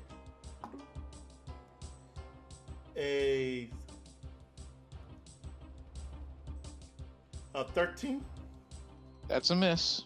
Damn. All right. I'm gonna roll again. Second attack, and that's a 22. There you go. That's a hit. All right. So now for where's my D12? There you are. Now for the damage. That is a 13, 16 slashing damage. Okay. And that'll end my turn. All right. Luke, it's your turn. Was Frank not going before me? Shit, Oh, you're yeah. right. I don't know why. I don't know why it sorted you guys like that. All right, Frank, it is your turn. My bad. Let me quickly measure this bullshit. Oh yeah, it's. I go next to the Fremenic guy, I believe. Oh, is it the Fremenic guy? Yes. Well, right, time to settle some good old scores, mate. That's a dirty 20. That's a hit.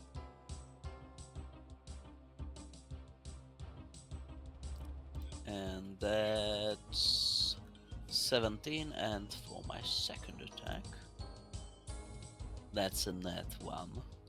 Yeah, that's a miss. He dodges it with ease. The first one got him though. That's your turn? Yep. All right, now it's Luke's turn. Luke, where you going? Oh boy. They're piling that cultist. Or the Fremnic. Let's go fight this guy, I suppose. Wait, can I not move my token?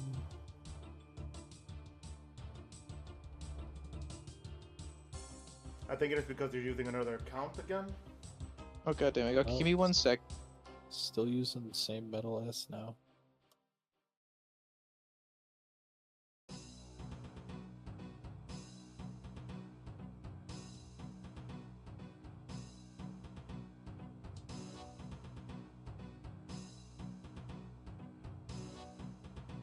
All right, now try. Hey, there we go. Thank you. Yeah, I was in the character settings.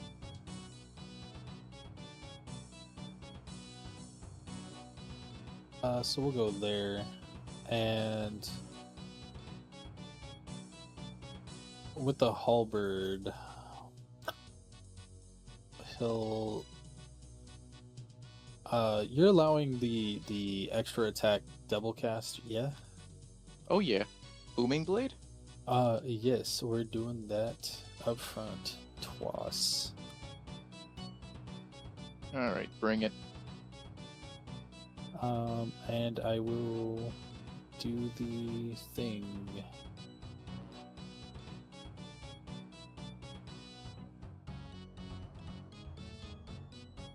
The amplification. Anyway, that's a lot of runes. 17. That's a hit. And a 12. Both are accuracy, sorry. All right, the 12 misses. Okie doke.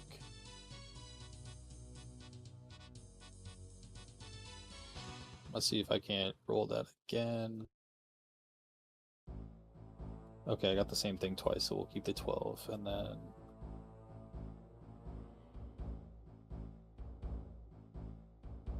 Wait, why are you using greatsword damage? Huh? Because it's the greatsword damage and then shocking strike damage. Yeah, but you're using your halberd to hit. Oh! Hey, you right! Good catch, Chief. Thank you.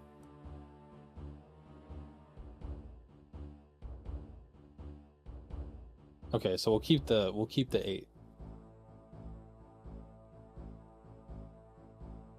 And then the shocking strike damage? It would be...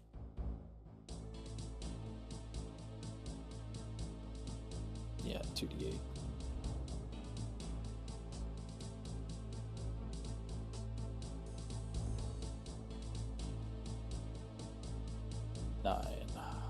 Nice. Give me a con save real quick, because as you hit him, he uses the reaction to do a fiendish rebuke. So give me a con save. 24. You take 11 necrotic damage.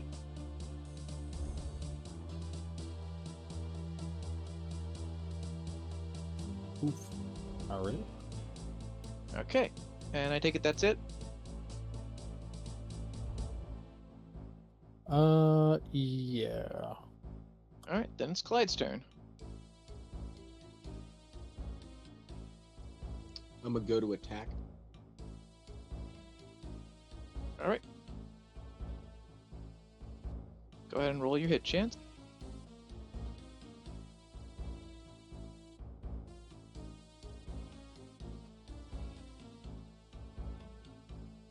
And remember to say your attack rolls. Yeah, sorry. outcome. I just was gonna do it all at once. I got a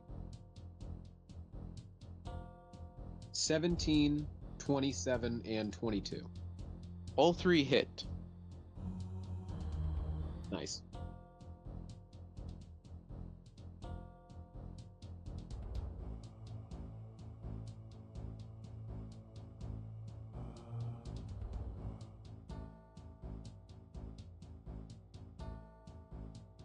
I got a 10, 12, and 8. Total of 30. Very nice. Anything else you'd like to do? No.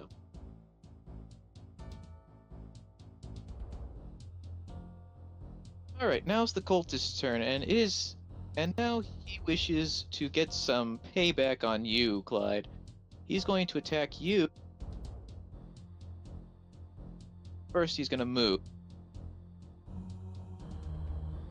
between you and Luke, and he's gonna attack Clyde twice and Luke once.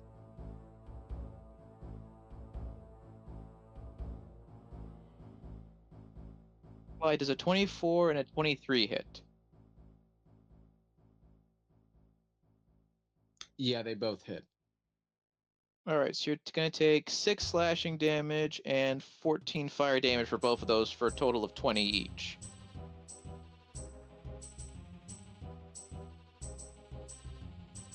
So 20 each, so 40 total, or just 20 total? 40 total. Okay. And Luke does an 18 hit. No. Alright, and that's his turn. Murphy, your move. Alright, I'm gonna go up to. Let's see, can I move my guy? No, for some reason. Wait. I'm doing it on phone, so it's a little harder. I I can want to move go for attack you. the guy. Okay. I want to attack the guy directly in front of me. Okay, go ahead and roll your things then. 10, No, 14, no,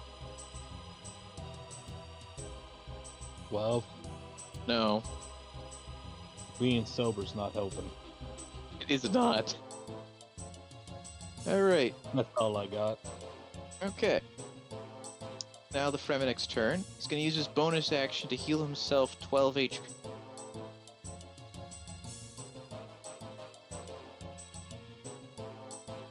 And now he's going to do 2 melee attacks against Frank. Ooh, does a natural 20 for 27 hit? I think it does.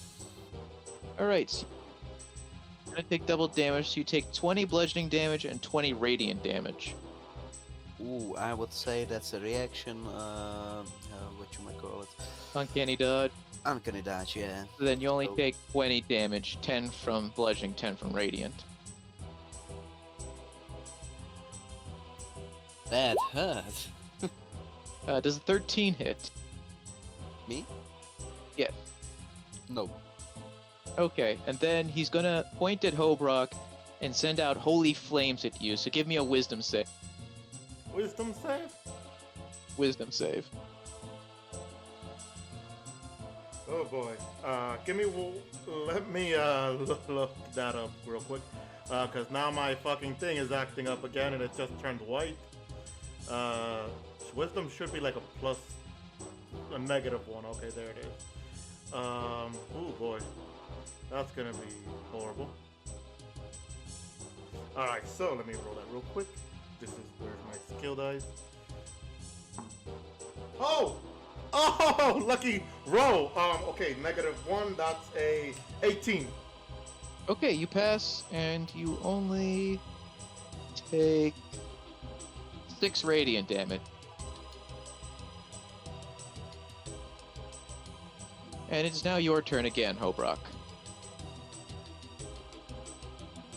Alright, so as she takes that damage, only like enough as you said, she goes, it tickles. As she goes and she attacks again using reckless attack for frenzy attack as well. So here goes the advantage rolls, which means if I'm attacked again, I get you guys get advantage on attack rolls. There you go. So here go first roll, and that is does an 18 hit? Yes. Awesome. So first things first on the relay. Let me roll that. Alright, that's 11, 14, and what was it? 14, and then 25 slashing damage. And that was just my first attack. Oh boy, here comes another. Yeah, it says same for again using reckless. That is a 23 to hit. That's still a hit, so roll that damage again. Oh, that is a natural 12, so 12, and then 13, 14, 15, 16, 17, 18, 19. So 25, another 25 slashing damage. Good lord. And I Anything believe else? that's it because I think reckless is a bonus or no? I okay. think it's part of the attack, so no. Oh, okay, yeah, it is. After that, there's nothing else I need to do right now. So yeah, I end my turn there. Alright, Frank, it's your turn. Alright, give me a moment. My cat is in front of my screen. Oh, alright. So I would cat like. and dog? Yes, and it's pain and misery. Also, I'm allergic to cats. Oh, rip. Anyways, that's a 16 hit. No. Well, that sucks. You know what? I'm stupid. Alright, I'm gonna use it now. I'm gonna use my bonus action stream to give me advantage on my next attack. Should have used it as that, but oh well. Yep, big rip. Anything else you'd like to Alright. do?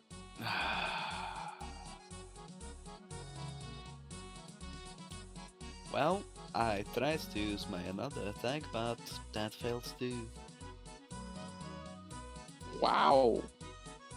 My condolences. Well, I'm gonna probably chuck a healing potion. Is there a Probably a good limit idea. on how many I can use per turn, or...? I think it's only one per turn. Alright. So that's 5. And that's the end of my turn. Alright, it's now Luke's turn. Given that he's closer to me, I'll switch to the greatsword. Here we go.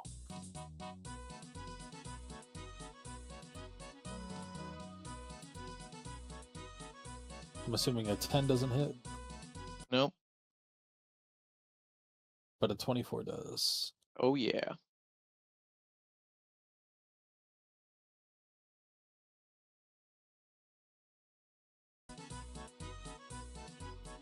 Oh, we'll take the 9. Very good, sir. Anything else you'd like to do?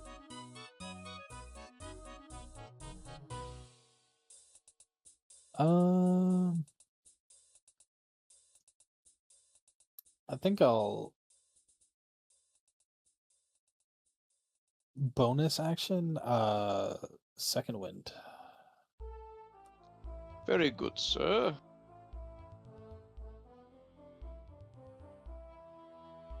Yes, but I think that should be my turn. All right, Clyde, it's your turn again. I assume you're going for 3 attacks? So I'm at 6 health, so I kind of need to drink some potions. Oh, yeah, that's probably a good idea. Go do that then. How many am I able to drink in one turn? Just one, or? Okay, well, technically it's 1 per action. So it would be 1 per turn, but I think you can use your bonus action as well as an interaction to drink. So what, like a max of 3, or? Yes, if you use your action, your bonus action, and your interaction. Okay, let me do just 1, and then I'll see how much health I have, and then 2 and 3 and 1. Alright, so we'll use your interaction first.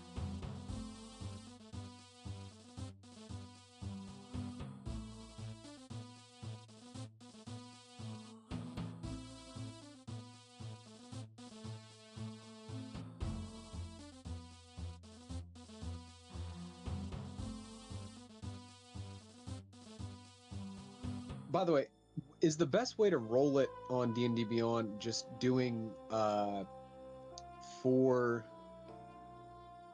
D4 rolls and then adding 4 individually, or what should I do? So if you, alright, do you have Roll20 up? I do not. Okay, then yeah, so doing 4 D4s and whatnot, and then adding the flat number is probably your best bet then. Roll20 has a nice little dice roller that lets you include those little flat bonuses, so it's pretty helpful there. Okay, but if I'm rolling it on D&D Beyond, do I add the 4 to each, like each individual one, or just 4 at the very end? 4 at the very end, so total it up from your dice roll and then add the 4. Okay, thank you.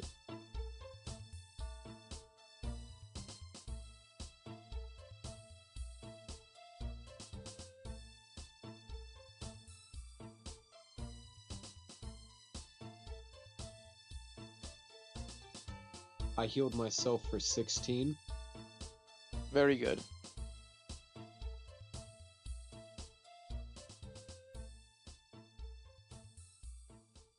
I'm going to use it. Sorry about that. I was going to say we got a redemption for Fate's Reward for Frank. So he has inspiration to be able to roll again should he fail any roll. Cool. Anyway, Clyde, yeah, you got that 16. Do you want to drink another potion, or do you want to try going for attacks? I'm gonna try to drink another. Can I use my bonus action instead of my regular action, or? Yeah, that's what I was saying. You can use your bonus action to drink. Okay, I'll do that then.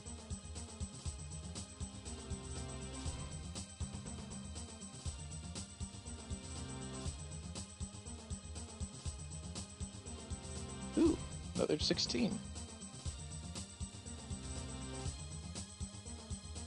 Now I'll try to go attack. Very good.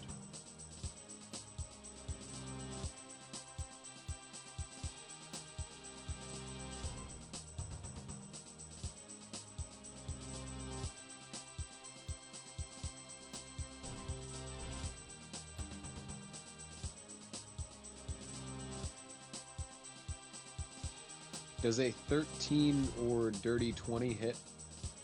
The dirty 20 hits, the 13 does not.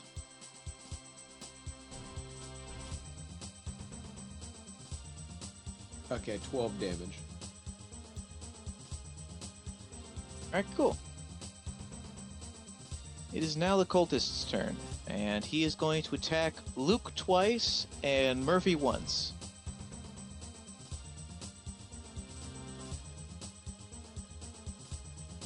Does a natural 20 for 26 hit, Luke? Oh, snap.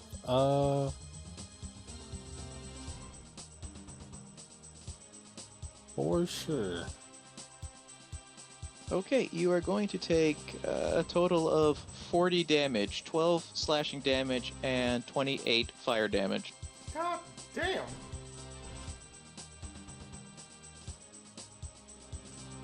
Well, this is a test to make you guys stronger. Anyway, does a 20 hit? No, I will word that. Very good, sir. That's a natural 1 for 7. I'm guessing that doesn't hit you, Murphy? No, that doesn't hit. Then it is now your turn. Okay. I'm gonna just start punching.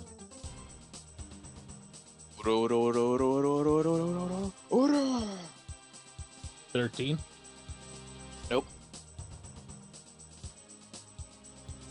11. No.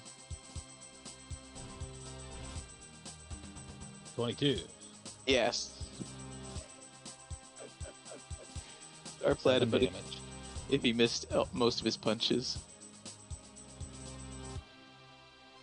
I'm too sober for this. I say as I only get 1 hit in the last 10 minutes.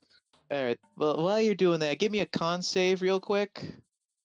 As he uses a fiendish rebuke as you hit him. 14. Alright, you take 22 necrotic damage. Ouch. Alright. And is that your turn? Yep. Alright, now it's the Fremenix. He casts healing, like, yeah. Wait, hold on.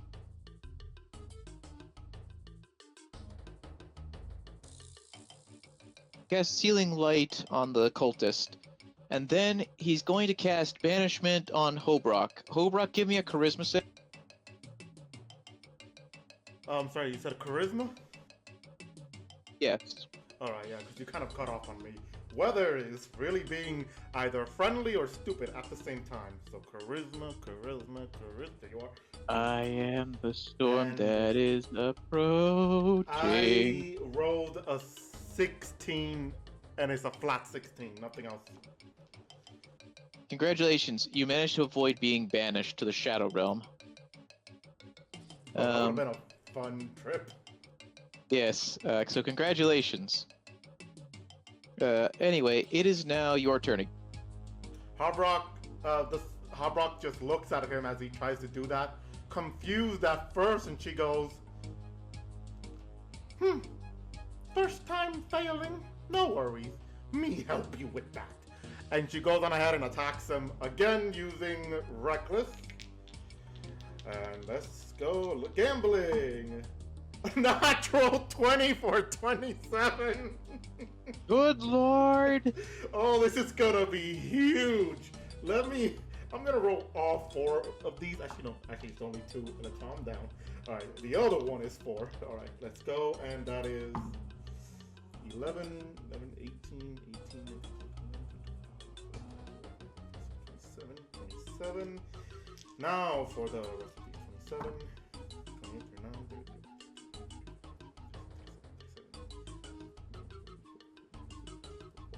Wow!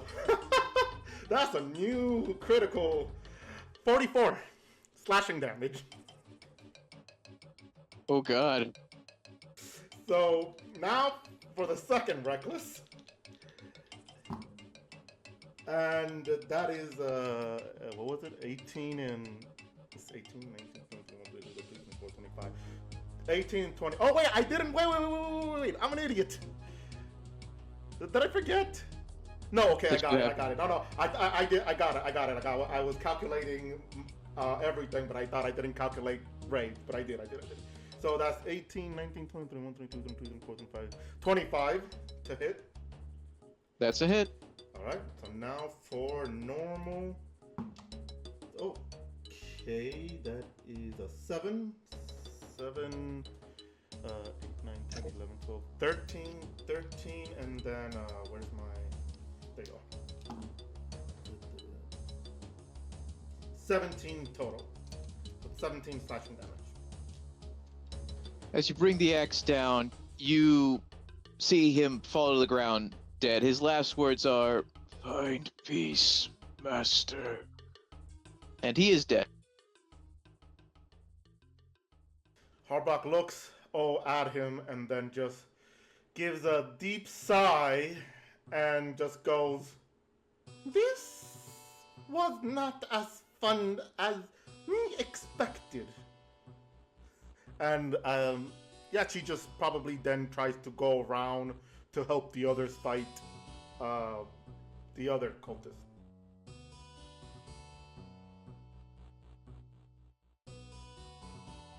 And that ends my turn there. All right, Frank, it's your turn. Well, I will move up so I can hit the guy, and hopefully this time I roll kinda goodly. Maybe. Does a 19 hit? Yes, it does. Hell yeah.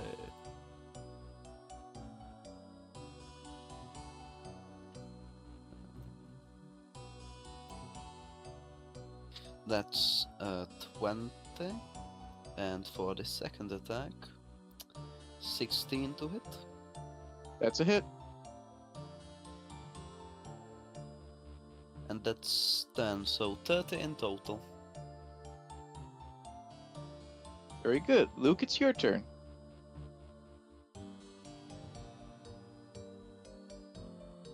Alright. We're gonna go for the dual shocking strikes. Let's go.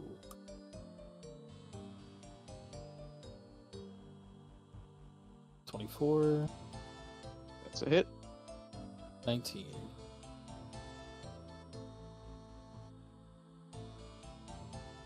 Was the 19 a hit? The 19, yes. Okay.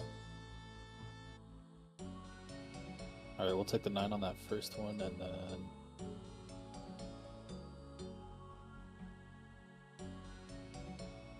Three for 12, and then...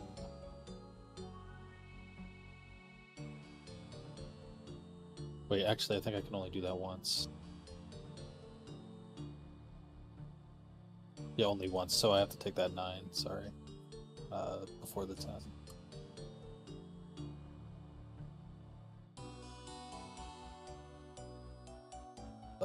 11. So 20.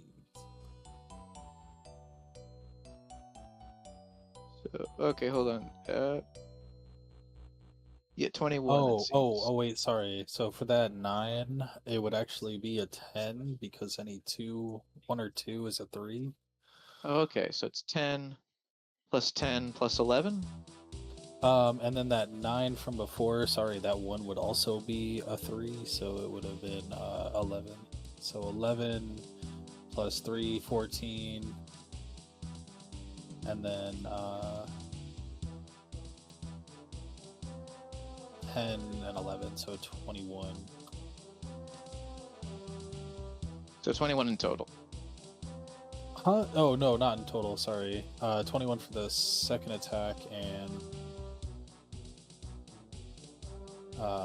14 for the first one. So, what, 35 I think it is? Okay. As you deliver your blows, you see the cultist fall down dead. And he goes, "Damn you all!" And he's dead too.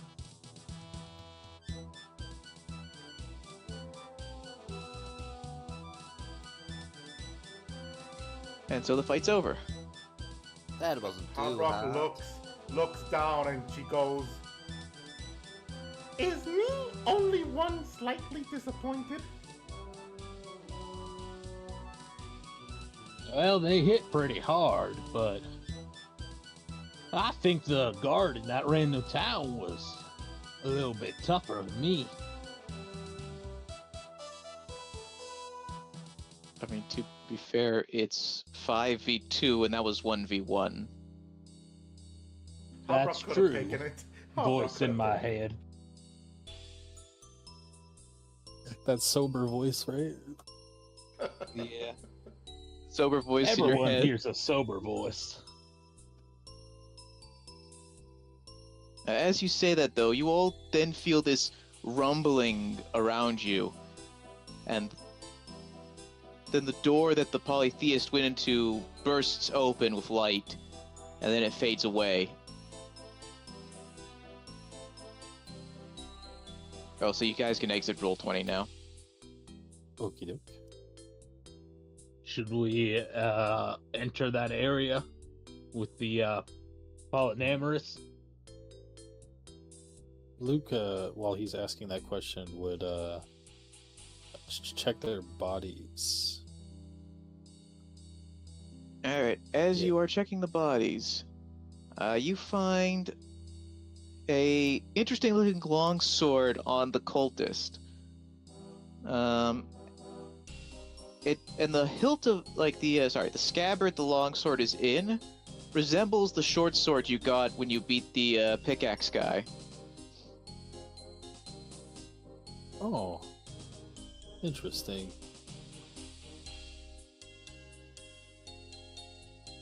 Cool. Grab that by the scabbard, and we'll backpack that for the time being. Alright, one moment.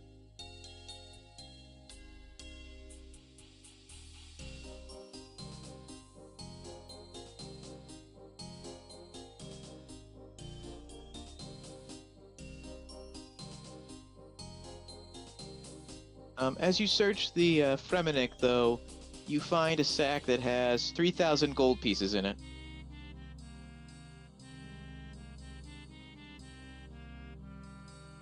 I'm sorry, it has how much? 3,000. 3 Ks, 3,000, Oh. 3 carrots. Awesome. We're gonna need that. I can finally buy myself a great axe. So much better. Gimme, gimme, gimme, gimme, gimme. Now, it's Luke's money. You have to get it from Luke first. Oh, I'll get it from him. Tie his hair back.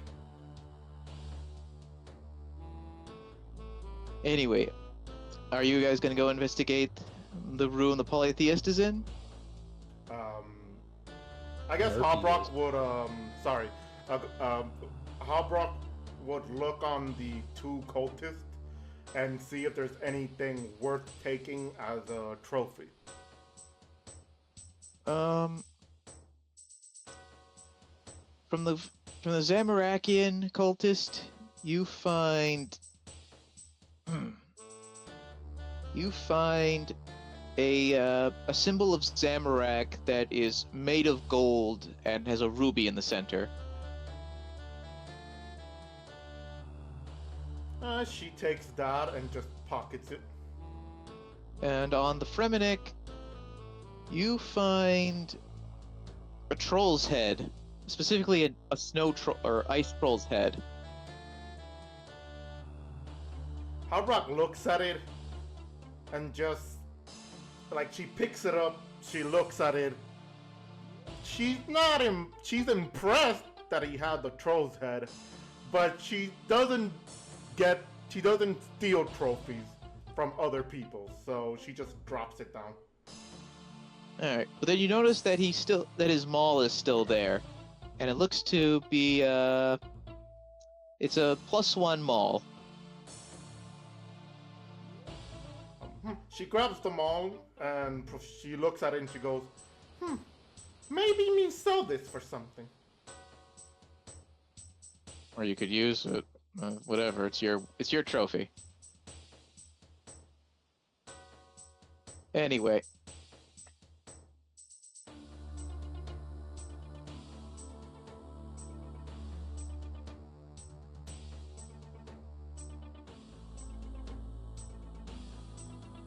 Let's go investigate the lie. Alright. As you enter the room the polytheist's in, you see the polytheist, no wings and looking significantly smaller, collapsed on the ground. And nearby is a ritual circle with each of the artifacts that you've seen. You also see that there is a feather there, and what appears to be a shield, an old broken shield.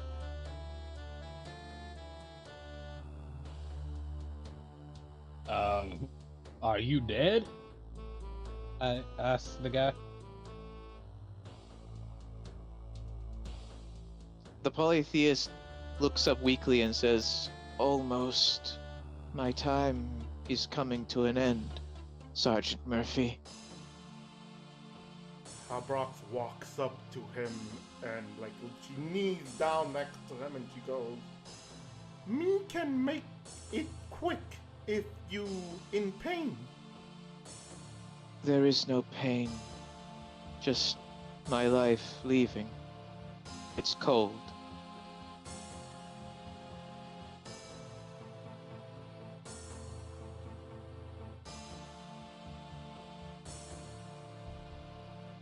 Me think me have a blanket. She starts looking through her inventory. Thank you, but I'm afraid this is goodbye. Farewell. And then polytheist like just collapses fully, and you can tell that they're dead.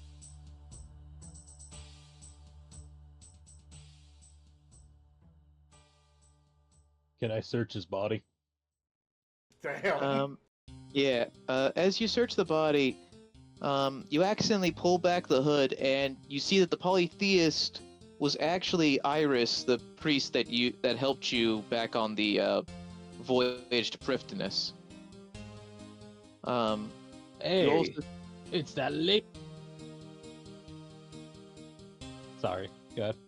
No, it's you. I was just gonna tell you what you find, but first have your dialogue. It's that desert lady, the one that worshipped the god of the dead over there in Al-Khalrid. Oh, on the boat, right.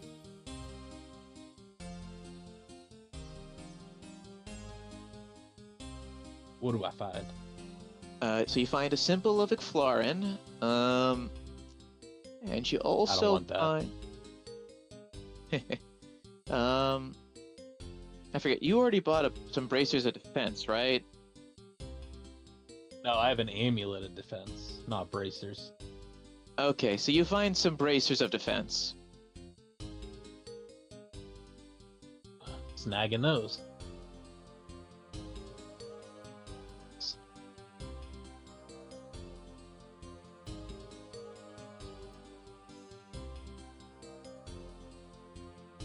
I think we should search the whole tower, see if there's any more.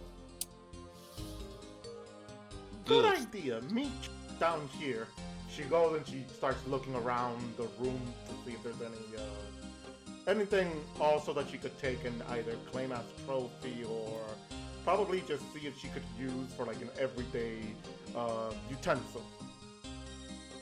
You find a very nice gold fork. Grab, pocket it. Frank, I would you like roll to go up the stairs. Okay, so you head back up the main floor, and as you do, you notice that the sky outside is very red. Ooh, that might be a problem.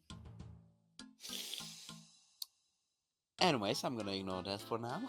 I'm gonna pretend I didn't see that. Yeah. Alright, roll investigation then. That's a 11. The main thing you find is a small sack that has 500 gold in it. Money is money. I'm gonna go down the stairs. Alright. You rejoin the others. Are you gonna tell them about the sky or nah? Guys, I think something's a bit wrong with the sky. You know how it was all sunny and shiny outside like a few minutes ago? We had It's kind of red. That's probably because of that giant. Yeah, I figured as much, but it looks a bit weird, to be honest. Hobrock is still just busy looking around, like not even paying attention to the sky as red. Like that to her is weird, but it's not enough to catch her attention apparently.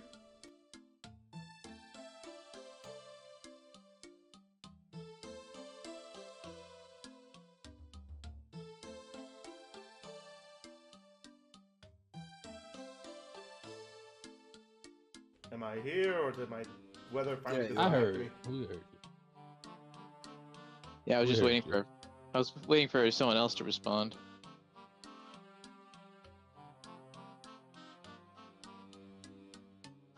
Well, Ah, jinx.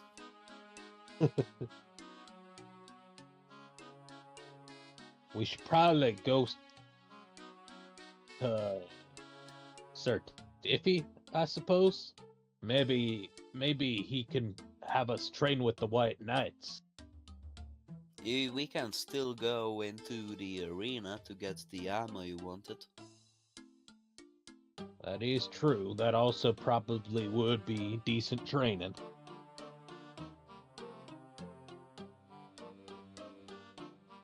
Maybe the arena then, Sir Tiffy. Yeah, double it up.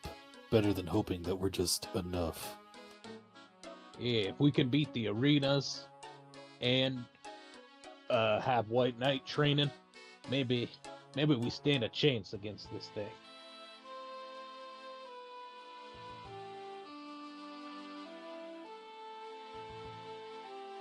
All right, so you guys start heading back up through the arena and whatnot, or get back up through from the tower basement and start making your way back there. The sky is still red as you guys reach Shazian City.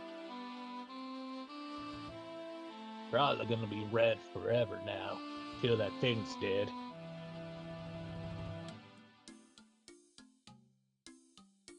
Let's as not, you're let's no, not after you. mention. Okay, let's not mention that we caused this. All right? Maybe only to Sir Tiffy. Yeah. Probably for the best. You then see a guard look at you guys and smile at you and says, "Oh, but I don't think he'll be able to hide it for too long." Does he sound This is- familiar? You motherfucking bastard. Hobrock Get quickly out of my draws vision. her axe out off her shoulder, and she wants to try to attack that fucker. That fucker proceeds to get a safe distance, say, now, you don't want to attack someone that looks like a god in a city filled with gods. It'll be a little messy to explain to the other Shazian who I really am." She stops midway and she goes, "Smart word, not confusing. Me keep you alive for now." Yes, that's a wise decision, my dear. Wise decision. Now, I take it things went, let's say, well downstairs. You could say that.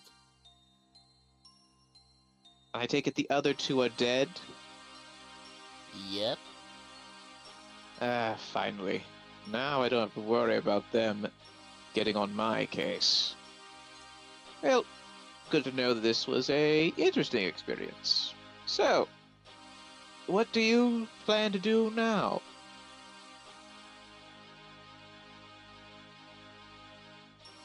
Why we tell you? Oh, I'm just curious, that's all. Okay, well, stay curious, I guess.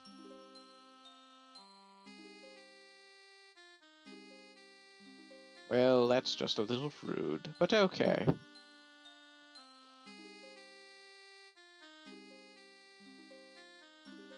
We just stand here awkwardly staring at each other.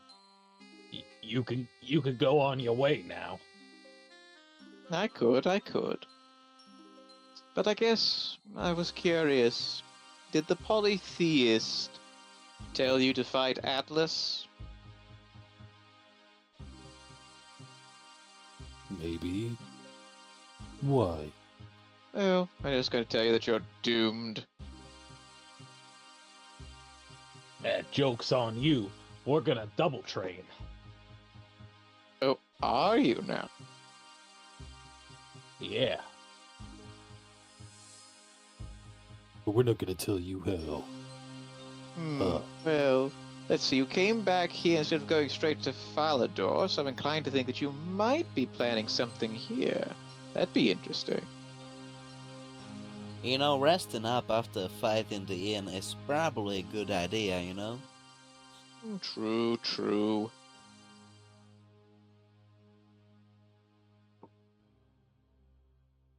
Harbrock goes, "Speak! What do you want with us?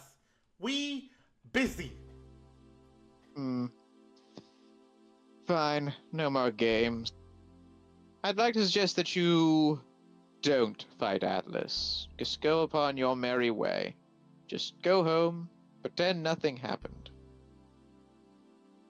Well, the problem is, the home will probably get destroyed by him. Oh yes, it probably will. But, simply put, does that really matter in the grand scheme of things? Everything gets destroyed in the end. Well, I'd prefer it to be living and alive. So, yes, it does matter. And me have goal. Me seek revenge on old Orc General. So me not going to stop until me get up to moon stronger. All right then. Well, I tried sparing you from going on a doomed quest that would get you killed a little faster than everyone else. You could have at least made your peace then. Farewell. And then he makes his way out. Harbrock just looks over, wanting to kill him, but she's just focuses on something else. Probably punching the shit out of the fairy godfather. She's in her happy place, in other words. Very nice. Well, I guess we just ignore him and continue with our plan. Yeah. I suppose so. Me go buy I'm sorry. There we go. We should go buy me that axe now. Me needed new battle axe. Oh, yeah, that reminds me. I did find a sizable sum of money on the bodies of the two we, slayed. Harbrock looks at you and goes, You give me money. Not all of it, some of it when we know how much I need. Didn't the shopkeeper tell you how much you need when you left? Yes, me have paper, but me have new weapon. She shows the mold that she has on her back and goes, me think me can sell this for good money. Or we could divvy it up. Does anyone have weapons they're not using? Perhaps we can, communally share. I mean, I don't use weapons, but... Yes, go on. Communally share, we could split up weapons. Maybe Frank or Clyde or Luke could use them all. I don't know what y'all use. I usually use sabers or scimitars, it depends. Well, the mall doesn't use. What about you, Luke? I'm more of a heavy weapons kind of guy. Isn't a maul a heavy weapon? Harbrock feels it, and it feels heavy.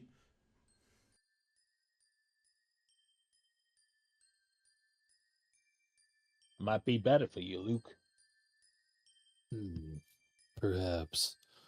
I also have this short sword I picked up a little while ago. And, I don't know. It's not really my style. I think Clyde likes them short, don't you, Clyde? I have a short sword, yes. Well, maybe that's better than your short sword. I don't know. Do you not want it? Nope. All yours. Thank you kindly.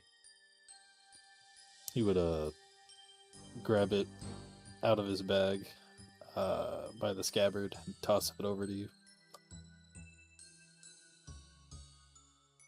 Can I look at it and, like, tell what it is? Yeah, so I assume you're gonna, like, pull it out of the sheath? Yeah. Alright, as you do, give me a wisdom save.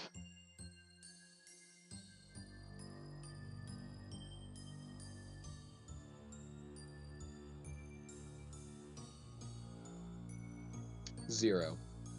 Oh, as you unsheath it, you see the most glorious short sword you've ever seen. It gleams in the light. God And damn. as you look at it, you hear a voice say, "Adventure awaits, my friend.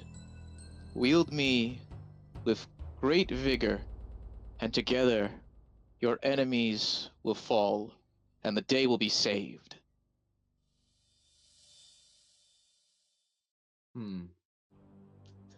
That doesn't seem worrying. Very good. Then, please add D'Artagnan, Short Sword of Heroism, parentheses dormant, to your inventory. And then immediately attune to it, because you are now cursed. Oh, I probably should spell that for you. Yeah, I was gonna say, I searched up Sword of Heroism, and there's 3 versions. Which one is it? Which version? It's the dormant one.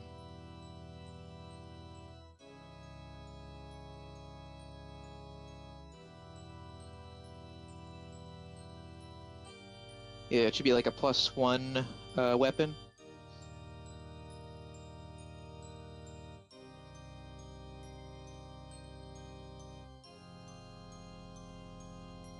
Yeah, how do I attune to it? So once you equip it, there should be a thing in your equipment that says attunements, and then you can select the short sword to go there. You gotta scroll all the way to the bottom in your inventory. Yeah, it's a whole thing. Okay, so I just attuned it then. Perfect.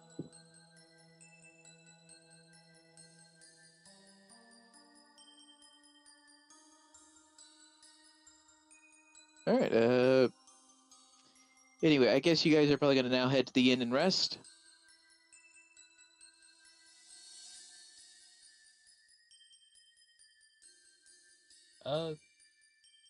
Yeah, I guess so. I guess so too.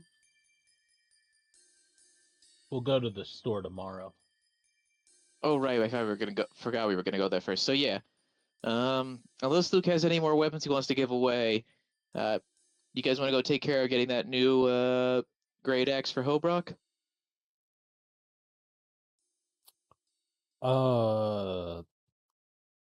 Anybody into long swords?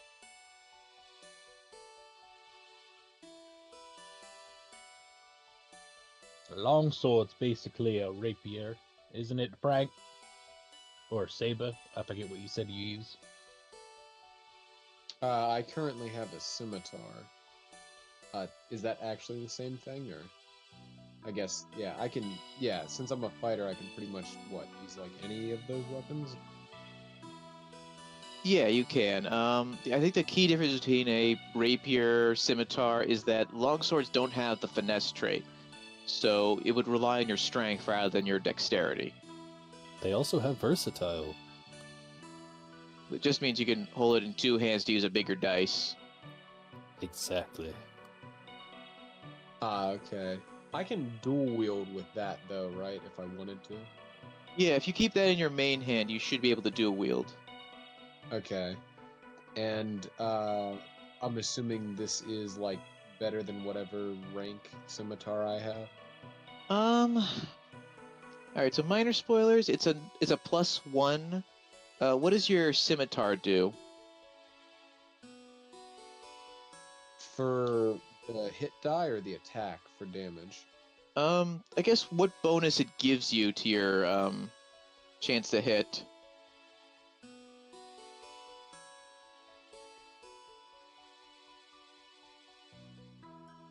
Should be a +4. Yeah, that's right. I just checked. Yeah, then this longsword would not be an improvement. Okay, then I'll probably just pass on that. Alright. Suit yourself. Anybody What else? about you, Frank? It's basically the same thing. Well, I will say it like this. I ain't really strong in terms of pure physical strength, so like a big sword like that isn't the best fit for me. Well, Luke, I guess you can sell it. Alright. And he'll put it back into the bag.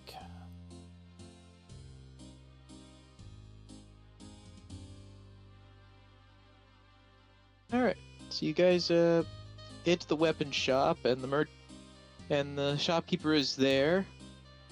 And she looks up as you guys come in and says, "Finally have enough money to buy that great axe?" Me think so. So she goes on ahead, she puts the mule down, her great axe down, and then she looks over to Luke to see if he's gonna sell the sword or not.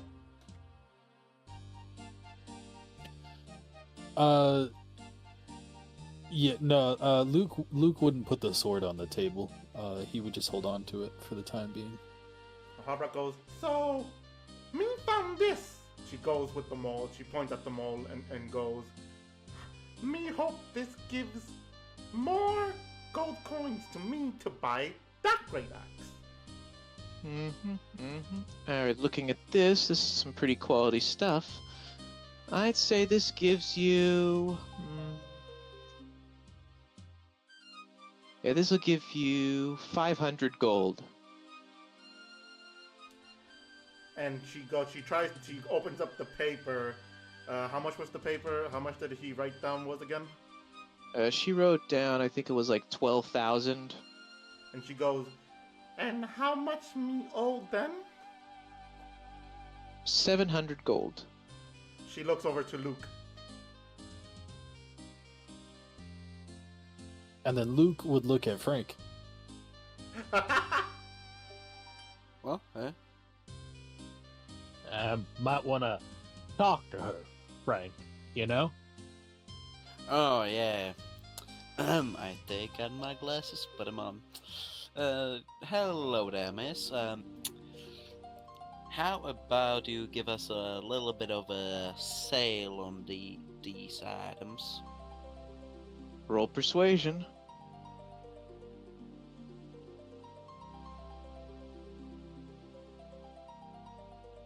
$13. Yeah, she just looks at you and says, I'm giving you a pretty good deal, all things considered, so I don't think I can really get you much else of a discount. Mithril isn't exactly cheap, you know. Alright, miss.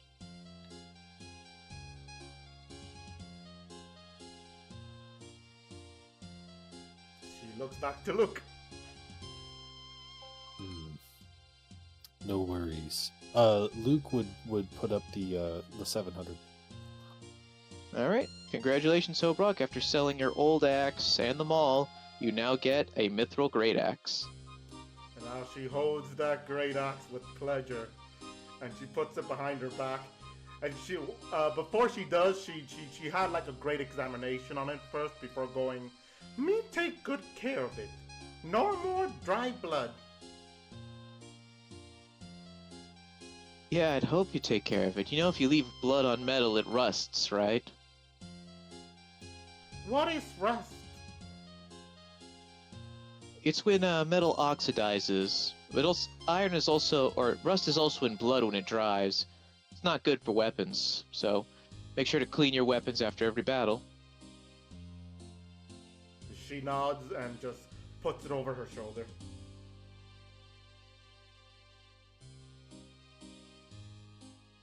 And then Luke would present his greatsword and halberd and inquire about a mithril two-hand and maybe the halberd.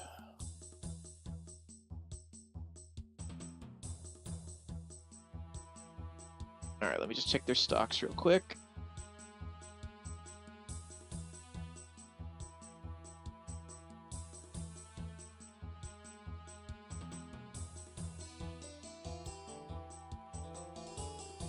Okay, so yeah, they have a mithril two-hand sword for 2,600, but they do not have a halberd.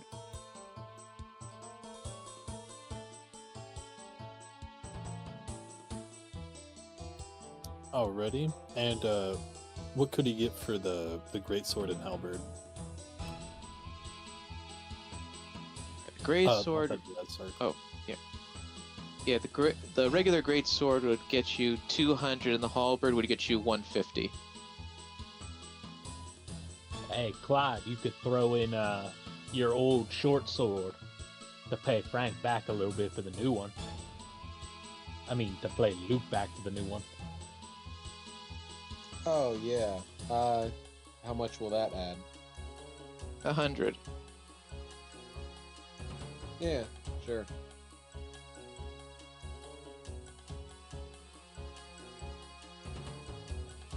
Hey, thank you. So you said 250 and then 100 or 150? I think I said 200 for the great sword, 150 for the halberd, and then with with Clyde's old short sword, that's another 100. So that's a total of 450. Wait, I also still have the rapier. I can also give that up too. How much money is that? 125. Yeah, I'll give that up too. Alright. Okay, so let me get my calculate.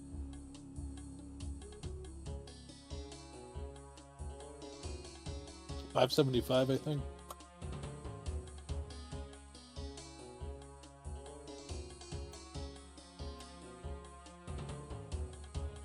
Yes.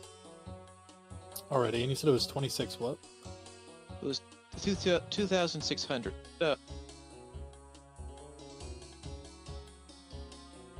You'll have 2,025 to pay.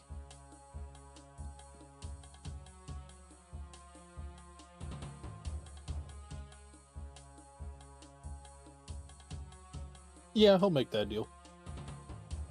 Very well. The pact is, I mean, congratulations, you now have a mithril two-hand sword.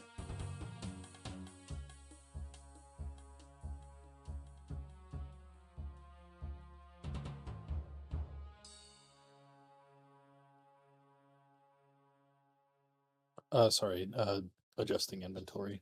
Thank you. Alright, anything else anyone else wants to buy before you guys go back to the inn and sleep?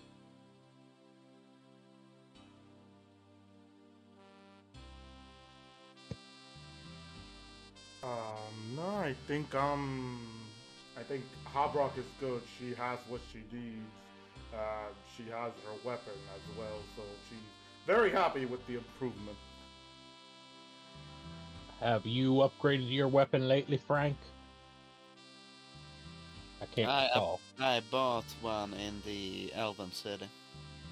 Okie dokie then. Alright, I think we're all good then. Have a nice day. Thank you so much. All right. As you guys go back to the inn, the owner is there, and he looks at you guys, goes like, and oh yeah, as you exit the store, you see the sky is no longer red. But yeah, as you get back to the inn, the innkeep looks at you, goes like, any idea what happened outside? What was up with the red sky? I don't know, and I don't want to find out. Me Fair think enough. something about giant being summoned. We deal with it later. Okay, can I get you guys something to eat or drink, or do you want to just turn in for the day?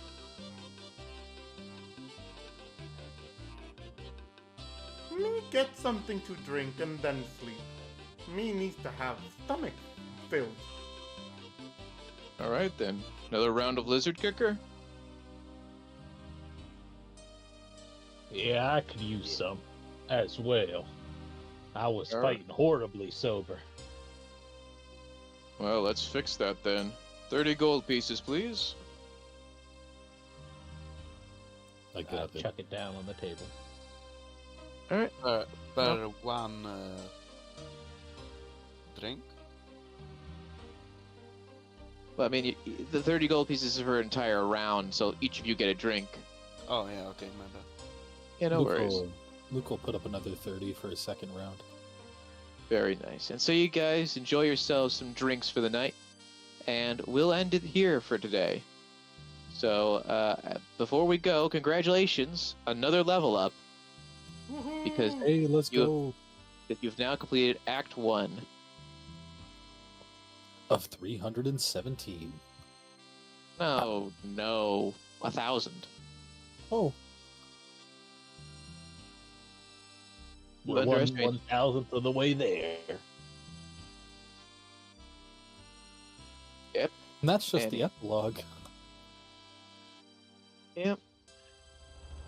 Anyway, Cool. So I have unlocked Feral Instinct and Instinctive Pounce, which basically allows me, as part of my bonus action, you take to enter rage, you can move half. You can move up to half of your speed. That is horrible writing. I'm gonna assume that my speed is added extra to half, or so it says that you move at half your speed or something? yeah, it's as part of the bonus action you take to enter rage, you can move up to half your speed. Yeah. So basically, if your movement speed's 30, you can move 15 as part of the action of raging, not Okay. as part of your actual movement speed, I think. Okay, just making sure, because then that means I can now run up to 60 feet. Yes, I suppose it does. Alright, so yeah, that's it. And I get also a bonus action for, not bonus action, advantage for initiative rolls. I can persuade gods to give me immortality.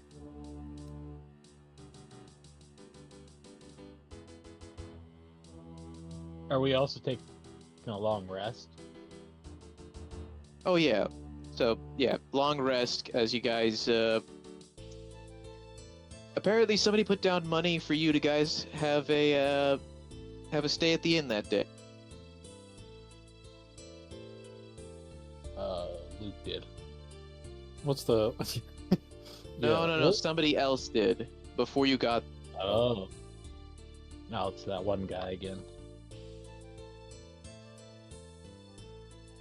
All right, but anyway, that's the end of the session.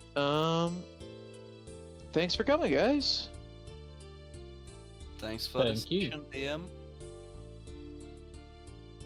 Yep. Thank you for the session, and thank you for the level up. And thank you everybody at home for tuning in. Bye, everyone. Thanks for watching. Bye bye. Bye bye. Bye. Bye bye.